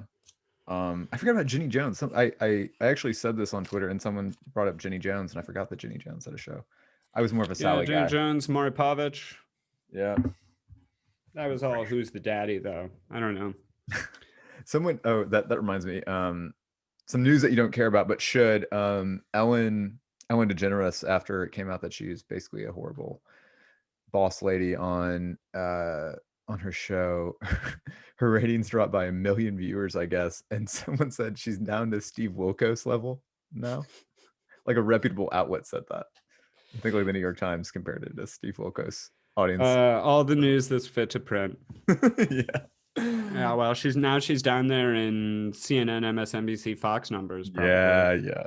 Really, because they should really actually take a page out of Jesse Raphael's book and stop fucking talking about the Capitol riots. If they start sending Chris Cuomo to boot camp. Yeah. I'll tune in for that, and then your shitty shows will have better ratings. Honestly, I do want to see that. Yeah. Think about it, like if they punished people for corruption at the network by like filming them going to do some task like that, like harsh physical labor, very North Korean. I'm into it. Yeah. That's all I got. We are speaking to someone who's not going to like, I don't think, this lead-in, Dr. Rami Gabriel, associate professor at Columbia College, expert on Freud, expert on psychology in general. We talked to him about the past, present, and future of psychology. It's good conversation. Stay tuned. Yeah. Hi, everyone. I am Dan. And I'm Ben. This is Villain for all Seasons. We are with Dr. Gabriel today, a teacher at Columbia College in Chicago for psychology. And Rami, please correct me. What are all the classes that you teach? Because I know it's more than just Columbia. Yeah, I'll just introduce myself I'm an associate professor of psychology, and I also teach philosophy. And my main interests are in the self, identity, consciousness, emotions. I've written some book on emotions and a book on the self, and I'm currently writing a book about the history of psychology. And I've also include part of the history of psychology that I specialize in is Sigmund Freud, which is something that Dan and I have talked about a lot. And I also study and teach about the philosophy of psychology. Thank you. And Rami, just to get into it, I know you have a new article coming out, and I just want to make sure I get the name right. It is The Mythology of Psychology. Can you tell us about that? Yeah, that's correct. This article is coming out in the British Journal of Intellectual Journal of Ideas called Aeon. And I've published, I think, 3 articles in there before. This current one is a adaptation of the first chapter of my the book I'm writing right now. The book I'm writing is called A Suspicious Science: The Uses of Psychology. And the first chapter is trying to, first chapter of which this article is an adaptation, is trying to portray psychology in the larger history of knowledge, and making some connections between the study of mythology and what psychology purports to be, the study of the mind, and making some claims about how secularism moves us away from certain systems of belief, but inserts similar systems by which we can have the same sorts of emotional satisfaction, but without the same sort of metaphysical claims. And Rami, I just wanted to share a couple excerpts I found while reading the article, and Ben has a few as well, but I just want to kick it off with this one. And I'm quoting here, just as we consider how the myth of the flood or myths of interiority were reflections of how people tried to make sense of their rapidly changing world, our dependence on psychology can be understood as a result of shifts in modes of life and knowledge practices in the 20th century. Could you talk about some of those myths that were people were trying to make of the world at that time, and how psychology is, if I'm reading this correctly, has substituted since? Sure. The flood myths, if you look at them, and the most famous one, of course, is, at least in this society, is the Noah's Ark myth. And the idea there, right, is that man has sinned, and so there's going to be a flood, and things have to be recontextualized, and a new city has to be built. It turns out these myths center around the time of the beginning of urbanization. So the move into sedentary populations from humans who were previously nomadic, you'd move where the food source is. Then there was this early agriculture, sedentary agriculture. And then there's this, what we call urbanization, which is the first cities. The first cities are just, there's far more people, and you start to have shared resources at a larger level. So now we're starting to talk about in the thousands, thousands, 10,000 people. We're talking about cities. The claim that some people have made is that the time that these myths came about, they were doing some sort of work for the early urbanized human beings. Namely, they were dramatizing the changing conception of human beings relative to nature. So if previously nature is aligned with the deity, and you sacrifice to the deity, of course you burn things to the deity, all these things. With urbanization, humans start to organize within their groups to satisfy these basic needs. And when you have irrigation, you don't need the rain god anymore if you have irrigation canals, for example. So it changes your relationship to these sort of sheltering deities. And there's different things that shelter us. Like nowadays, there's all these issues going on. A lot of people look to the government or look to these bodies, these corporate bodies, to succor the pain and the suffering. So there's been a shift in how human beings relate to deities. And the notion is that these myths came about as a way to dramatize that, to think about, to create new narratives by which people can understand their lives in relation to nature.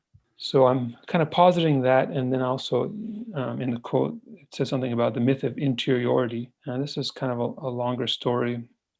but it's about how human beings have maybe there's different ways of looking at this, but some people can say, well, when Judeo-Christianity started to have this notion of the confessional self, you have something inside yourself and you confess, it creates an interior space. That's what Foucault would say. Foucault would say, yeah, you're actually creating the space through the practice that's embedded in your society. In a way, that's sort of myth of we've created that we have something inside us that has to get out.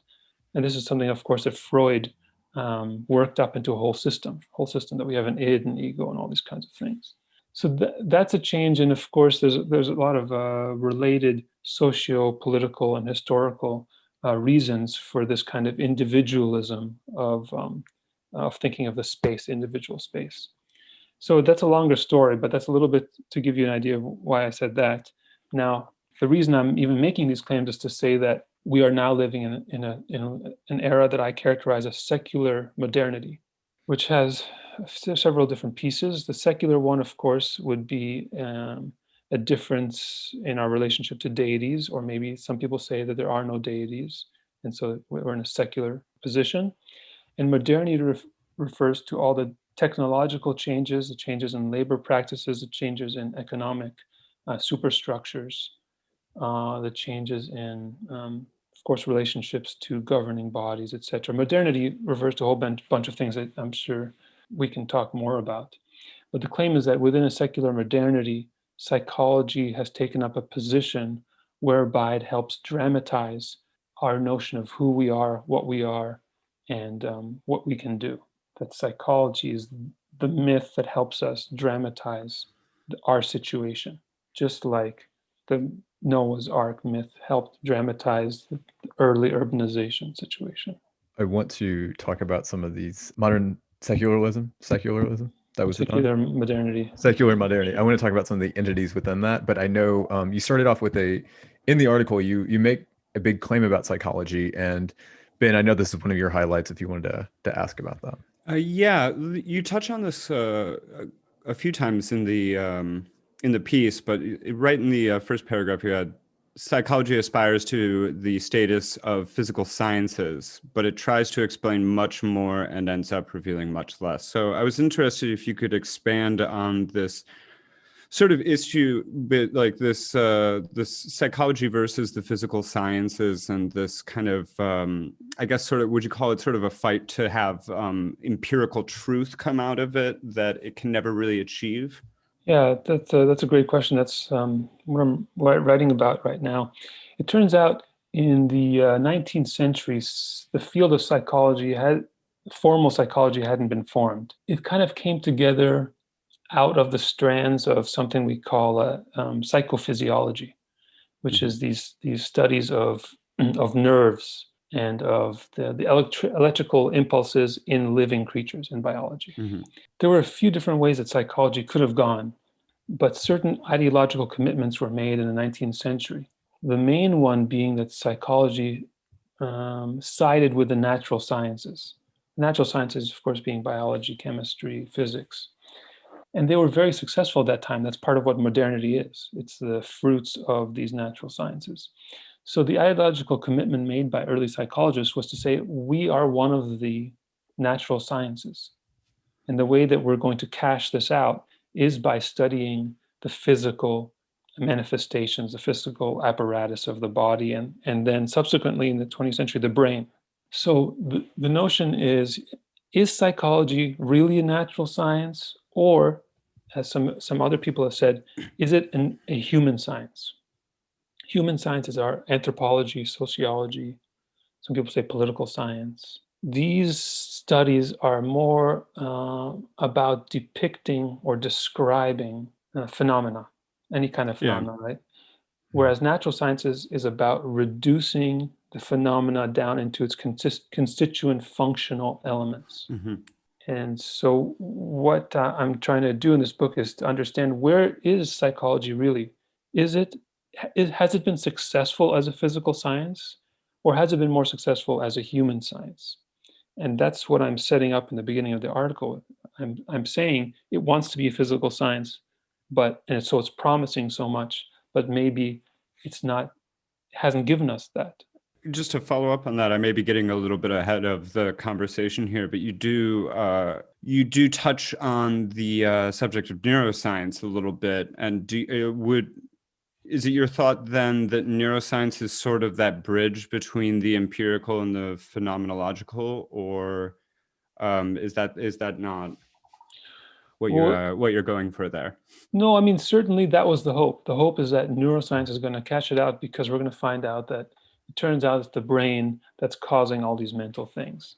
Right. Now, Because I just know that like the discovery of mirror neurons for a while, the neuroscience community was kind of thinking that would be the human genome of the mind, and of socialization.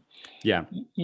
Well, yes, neuroscience is this amazing thing, and it's done all kinds of great things for the medical sciences and for how we treat neurological disorders. Now, the question is, how do we interpret the finding of neuroscience? If we find that the neuron works in a particular fashion, what does that tell us about phenomenology? What does it tell us? What does it tell us if we say, yeah, I'm feeling your pain, I'm feeling empathy for you, because at the same time feeling empathy for you, we've localized these mirror neurons that are also activated. Is that an explanation? Is it because? Or is it a description, a correlative description? Now that starts to get into this other question of physical sciences, human sciences. What are we really doing when we try to equate feeling states, phenomenology, with mental or physical things? It's like that thing in the world is the same as that thing that you're feeling. These are murky waters. As a psychologist, I can say there has not been a definitive explanation of the relationship between the two that has satisfied the majority of psychologists or philosophers, for that matter. Well, just one more, because I do have I'm fascinated by mirror neurons in particular, but just one more follow-up of that. That's a problem I saw with I was reading an article that was talking about morality as an embodied experience, and it seems kind of funny to try and talk about something like morality on a neuroscientific level. Of course, like the mirror neuron explanation for something like that would be that someone who doesn't have those empathy neurons firing for someone, which I guess what I would define as like someone who's sociopathic or has some sort of brain blockages that doesn't allow them to. But like it seems like even that sort of empirical study is going to fall short when you're talking about human issues. Yeah, the issue is going to be that ethics have a type of relativity. You can look across many civilizations across time, or even places right now across the world, and see differences in what are ethical norms, what is entailed by the term morality. Now, presumably, we all have the brain, and we all have these mirror neurons, etc. But that you see how that doesn't get us that far, because that's not the kind of explanation for ethical matters. I mean, ethics. This is one of the things I'm saying in the book is like, well, let's say we even have a totally reductionist explanation of the mind to the brain. We still don't. Ethical prescriptions don't fall out of that. Ethics requires different kinds of stories. The story of saying the mind is the brain is not the kind of story that tells you don't mess with, like the Abraham story, for example. If God tells you to do something, go and do it. That's a narrative, and that tells all kinds of ethical. There's all kinds of ethical implications of that story, and that's why we have all these years of people talking about the story and thinking about it, reinterpreting it. It's not going to be the same thing with these sorts of reductionist physical sciences stories. Right. Yeah. You can't just give somebody an empirical answer and they'll go, oh, that's why I feel this way or that way, and be okay with that, I suppose. So yeah, getting back to where we were going before of I guess psychology being sort of, would you call it self-mythologizing when we get into the need for social media, or what did you later on you called it the awe towards science and technology, which I see very much in like the turn towards people of my age who are, very, I'd call fundamentalist atheists who are, seem to be just as extreme in their atheism as any Christian I've ever met. Do you think that's what it is? Is that we're just not like, there's no such thing as a satisfying answer in the human condition? Well, there are satisfying answers to different degrees for different people. But I'm just saying that a satisfying answer, so to speak, is going to be at a narrative, dramatic level, right? Rather than the level of a physical equation.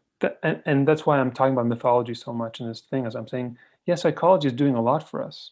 I mean, think about it like this. People say, well, the reason I can't focus is I have ADD. The reason I have ADD is because I have a chemical imbalance.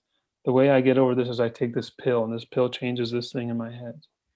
There's something there. It satisfies some people. It does stuff, but it's not a full explanation, and it's not ethical, so to speak. I would say it doesn't also have ethical things. You're just saying, oh well, it's because of this, and this is because of this.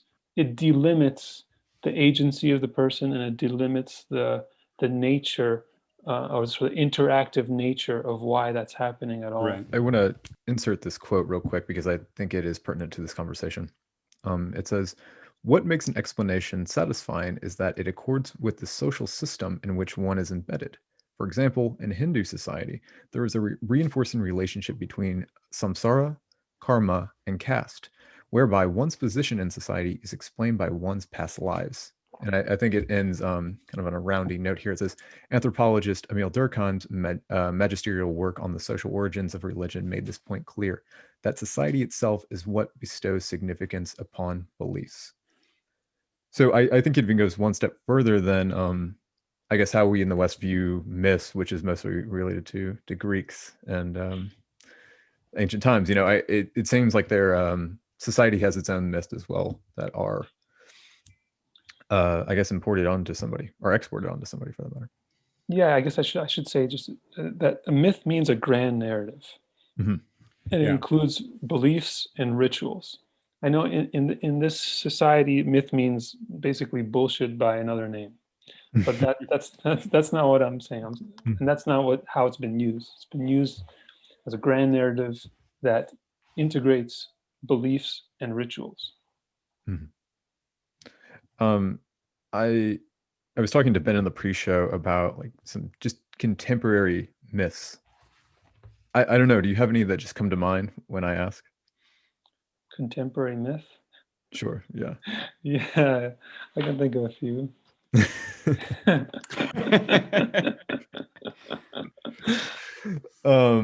I guess though do you? I don't know. It seems to me that we talk on this podcast a lot about politics, and again in the pre-show we were talking about, there was a lot of complaints during the Obama era that they were living in a nanny state, and a lot, even Obama voters turned against Clinton in 2016 and voted this, like, in my opinion, like a father figure type who's like come in to instill discipline. And I just wonder if my feeling about this is part of the myth that has been built up, or if it's me just having a joke.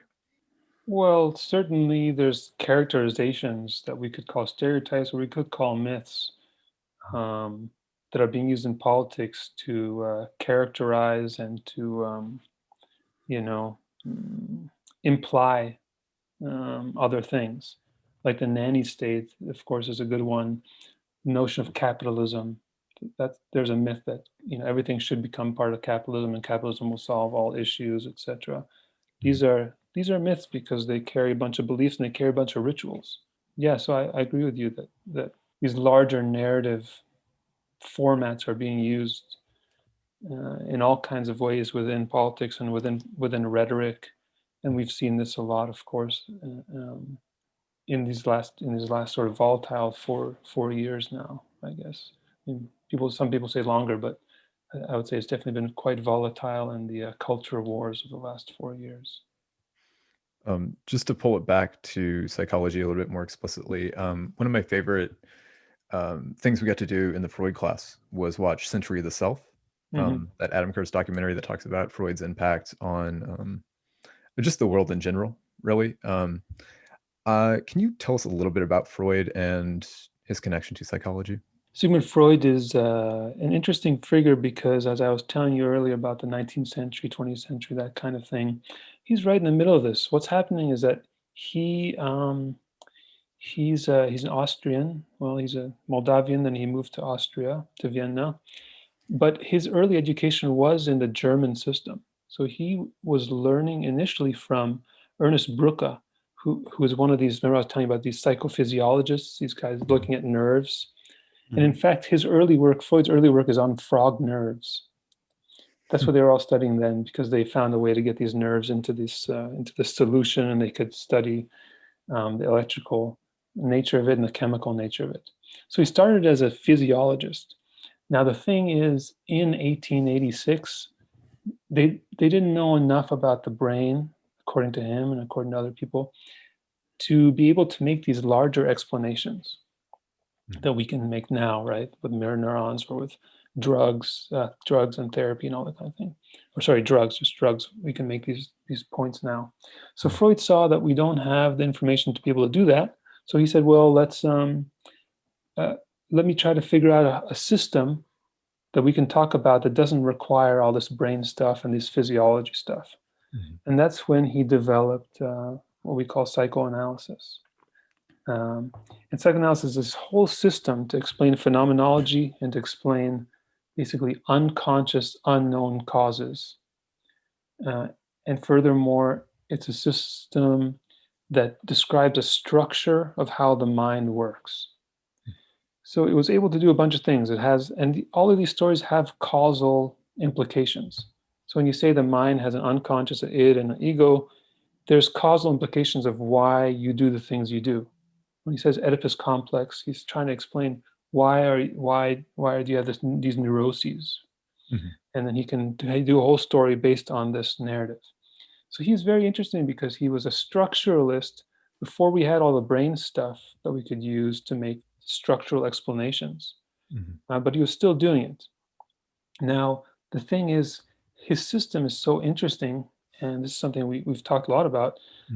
It's interesting because it's generative, it's creative, and you can interpret it. You don't need to know that much about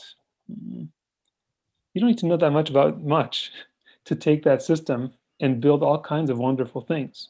And one of the things that we've talked about is how much amazing art in the 20th century was inspired by sort of half knowledge or very primitive knowledge of Freudian system.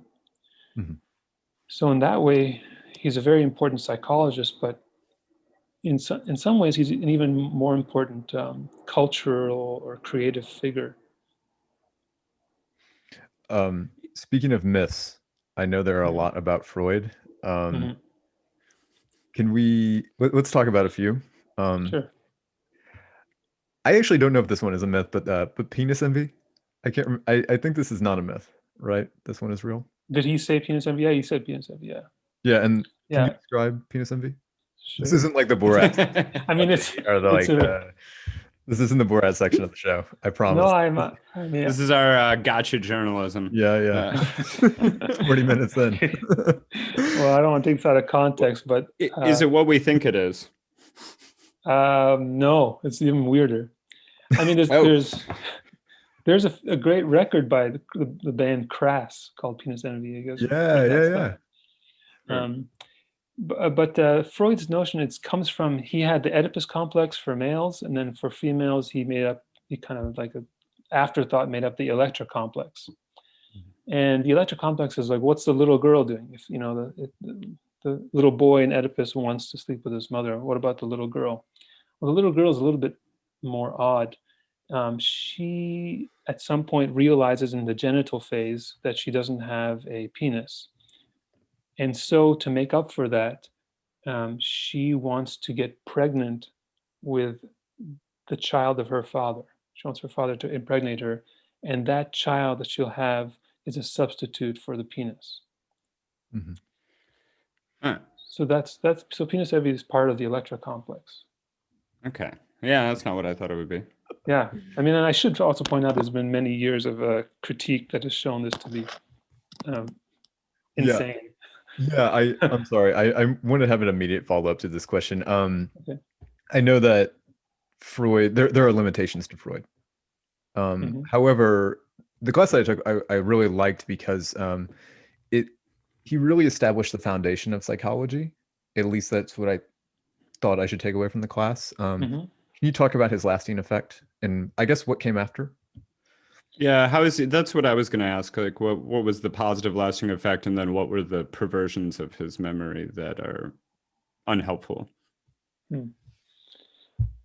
Oh, well, do you guys have a semester worth of time? Yes, we're still in lockdown. Yeah. Okay. Yeah. Well, I'll try to as briefly as I can, but well, you can think of it like this.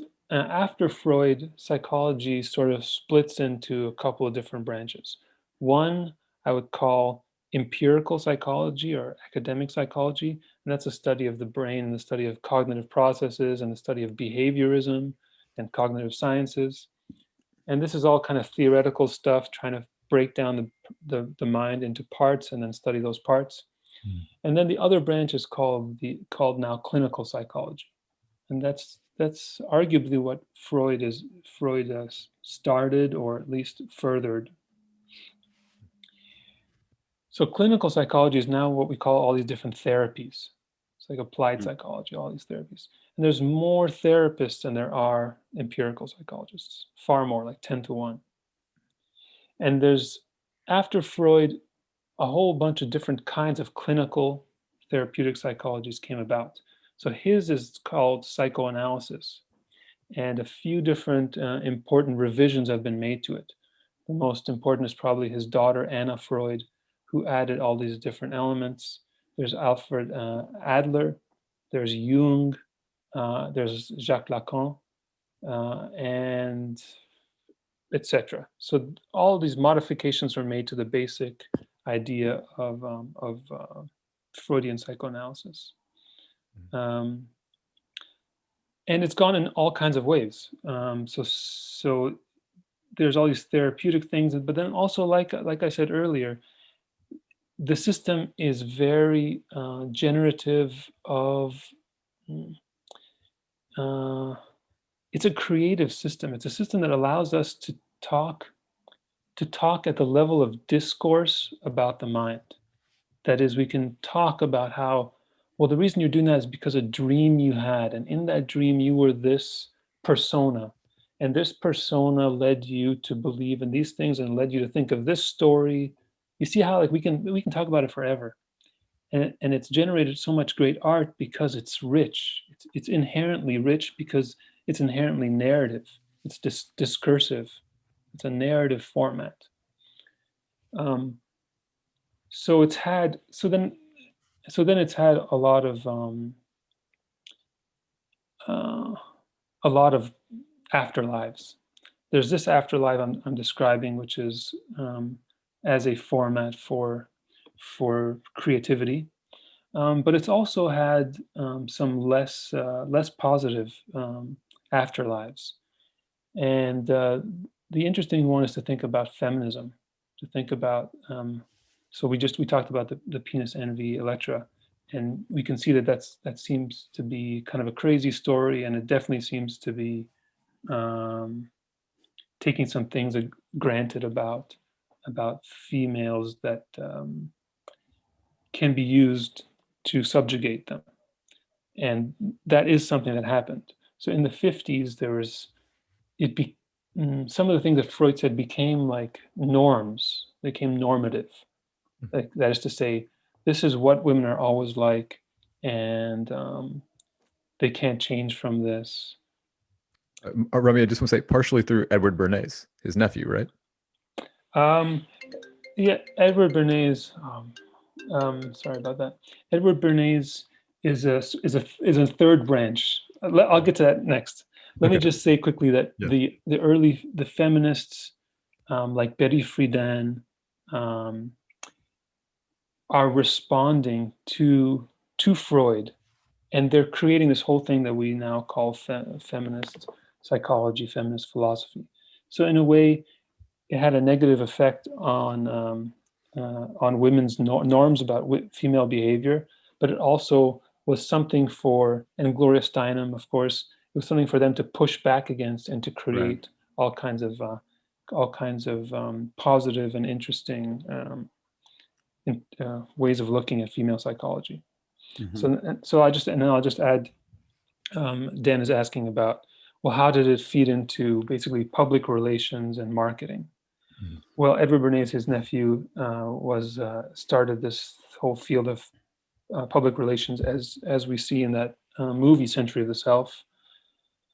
And the idea that he was working with is what we now call subliminal marketing.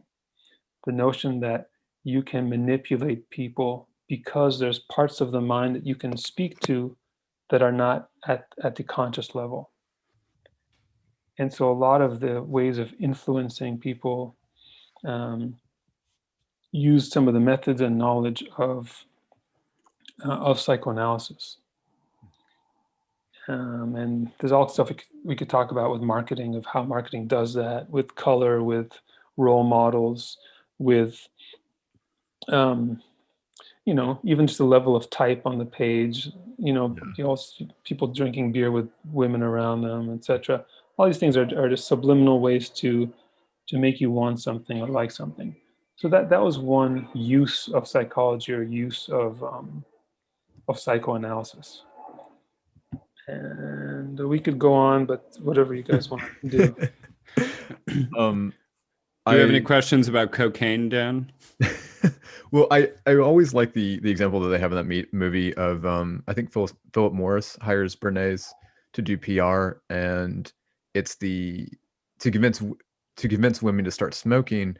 I think it's on like the Victory Day parade from Europe, right. And he gets like 5 women to walk out in the middle of the parade and light up cigarettes, and it's I think they're called torches of freedom. Yeah. And thus how they sold cigarettes to women. Yeah. And this stuff is always still done now with how, the whole influencer culture is this idea that you like this person and this person is doing this, so that must be good. Mm-hmm. It's a similar idea, but now there's some changes in the political economy of it.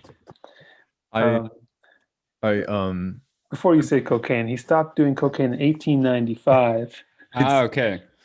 Since we're talking about myths, one more thing. Again, this is not the Borat section of the show, but okay. Anna Freud died a virgin, right? By choice? I don't know. I do not know. All right. Just putting it out there. Okay. Well, no, I did want to know, was the cocaine thing just for fun, or did he actually think that was part of his research or something? Because that's one of the, I haven't studied Freud, so I don't know if that's actually, if that was just a leisure activity for him, or if that was like. Well, his closest friend was a man named Wilhelm Fleisch. And what his specialty was noses. He was a doctor. Mm-hmm. And what he used to do is use Novocaine, which is a type of cocaine, to numb the nose to do surgeries. Right. And so he'd use that, and then the other then they would try it, and they say, "Oh, try it." And then he gave some to Freud. He would send him in letters. He'd send him some cocaine, and he would try it, and he would get a lot of work done. And he wrote a lot of letters. Actually, he has some letters. He wrote letters to his wife. They've been subsequently destroyed, but he would write a lot and do a lot of work. But he'd also be exhausted, and he saw the bad effects of it too. And the last evidence we have of him using it was in 1895, which is before he wrote any of the pieces that anyone is really familiar with. So It's really a red herring, people saying that he's a coke addict. Right. So his best work wasn't coke fueled then. No. Okay. Rami, could you just tell how the end of Freud's life, or how it ended? In the 30s, Germany took over the National Socialists, they took over Vienna. And when they did that, they started slowly curtailing the rights of Jews. They also started doing things like burning the cultural products of Jews, including Freud, burning his books, etc. And it was bad, but he was able to survive because he had some connections. In particular, this woman, this Princess Marie Bonaparte, and he was able to get through it. But then, in 1938, the Nazis took in Anna, took in his daughter, and questioned her all night, and sort of, in a way, psychological torture kind of thing, trying to intimidate him. And so he realized, we got to go. We can't do this. They all realized they're going to get us eventually. So the same lady, Marie Bonaparte, made it possible for him to leave Vienna, and he took a train and he went all the way to London. He spent the last year and a half, 2 years of his life in London, in a beautiful house that she paid for, and she helped him with these things.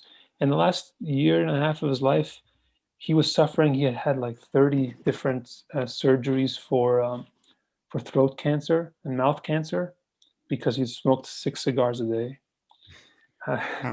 So he had all these surgeries, and Anna had to be his nurse and all that. But in those last years, all kinds of intellectuals and artists came through to pay homage to him. And there's a lot of very cool stories of the kind of people who came by and paid him respect. So the last year, although he was in much suffering, he was not scared of the Nazis breaking in, and he died before the Second World War actually began. He saw a dark period coming, etc., but he died before that. So the last years had some peace to them, although he was in physical pain. I wanted to mention that as well as like Edward Bernays, because it seems that Freud is really affected, at least from my understanding when we talked about in the class, the Western side of the world. And I was just wondering Freud's effect in the East, psychology's effect in the East, if it's even, just in general. Sure. I'm writing some stuff on this. So a couple of interesting things. Let me first. Freud wasn't too interested in traveling to these places. So, for example, there is a correspondence between Freud and someone named Girin Sehar Bose, who was a psychologist in Calcutta, a Bengali psychologist. And what he was doing was taking Freud's ideas and mixing it with Advaita Vedanta, this Indian philosophy. And he's also using it to interpret the Vedic texts. There's this whole Vedic system. So there's been this interesting synthesis going on in that case. There's also an interesting synthesis going on to move to another part of the world in Egypt. In Egypt in the 50s, there was a circle of intellectuals that took Freud's ideas and mixed it with some Sufi ideas about the mind. Because the Sufis were writing, even the 1200s, 1300s, were writing about what is the mind, the nefes, the breath, the mind, spirit. And they had all kinds of interesting ideas. And so what this circle of intellectuals was doing was trying to take that and put it together with the indigenous Muslim philosophy. Mm-hmm. And it was effective. A lot of interesting things came out of that. This is, of course, mediated by French existentialism, which was very important at the time. Another interesting relationship with French existentialism and Freud is Frantz Fanon, the great doctor, intellectual, all these things, activist. His work is interesting because he's using psychoanalysis to try to explain the neuroses of what he calls the Negro mind within colonial structures. And his idea is that in the colonies, the way that the natives are treated by the incoming colonial powers shapes them to sort of have some some self-hatred and some shame about themselves and their bodies. And the way to understand it is to use psychoanalysis to see how the mind is contextualized in those situations. And Fanon, of course, used that as a way of as part of the négritude movement with Aimé Césaire and some other thinkers to try to take back the notion of blackness, of power in blackness and pride in blackness through using psychoanalysis to remove or to understand those layers. So those are three examples of how it was used. I mean, the idea of Freud was really incendiary because it gave intellectuals around the world a way to think about the mind that was modern, so to speak, or Western and modern, but it also allowed them to understand the subjugated position of colonial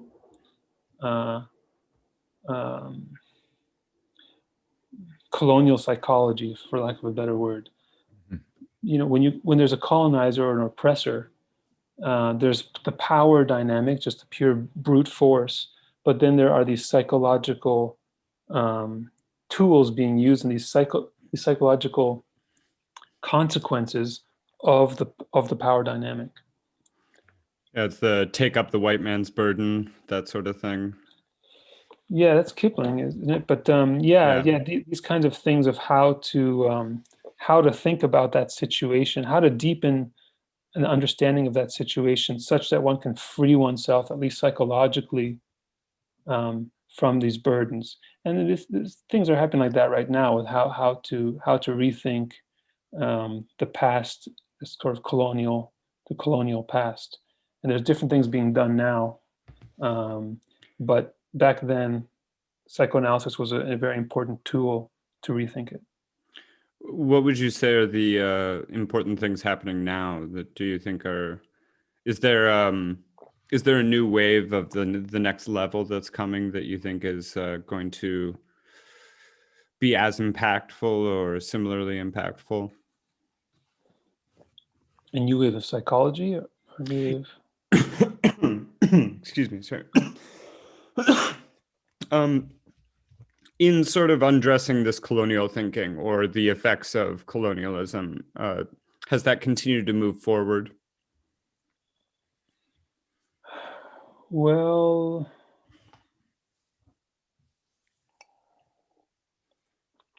I mean, psychoanalysis has made its home in certain places, like in South America, it's very important. In Argentina, it's sort of remained there and become one of the most important centers for it.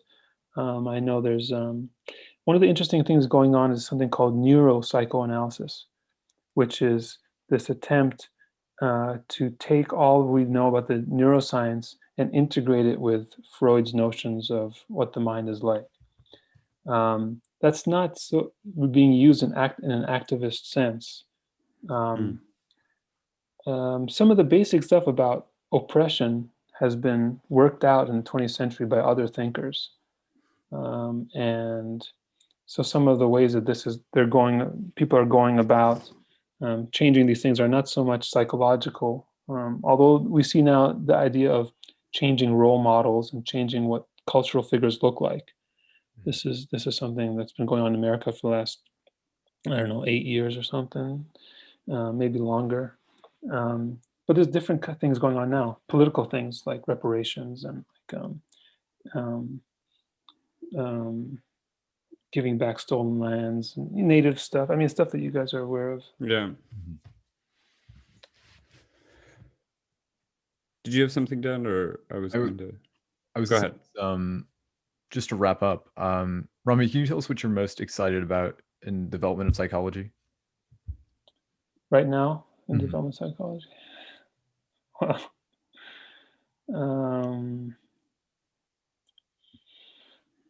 Well, there's some interesting stuff going on. There's a few people who are writing who are trying to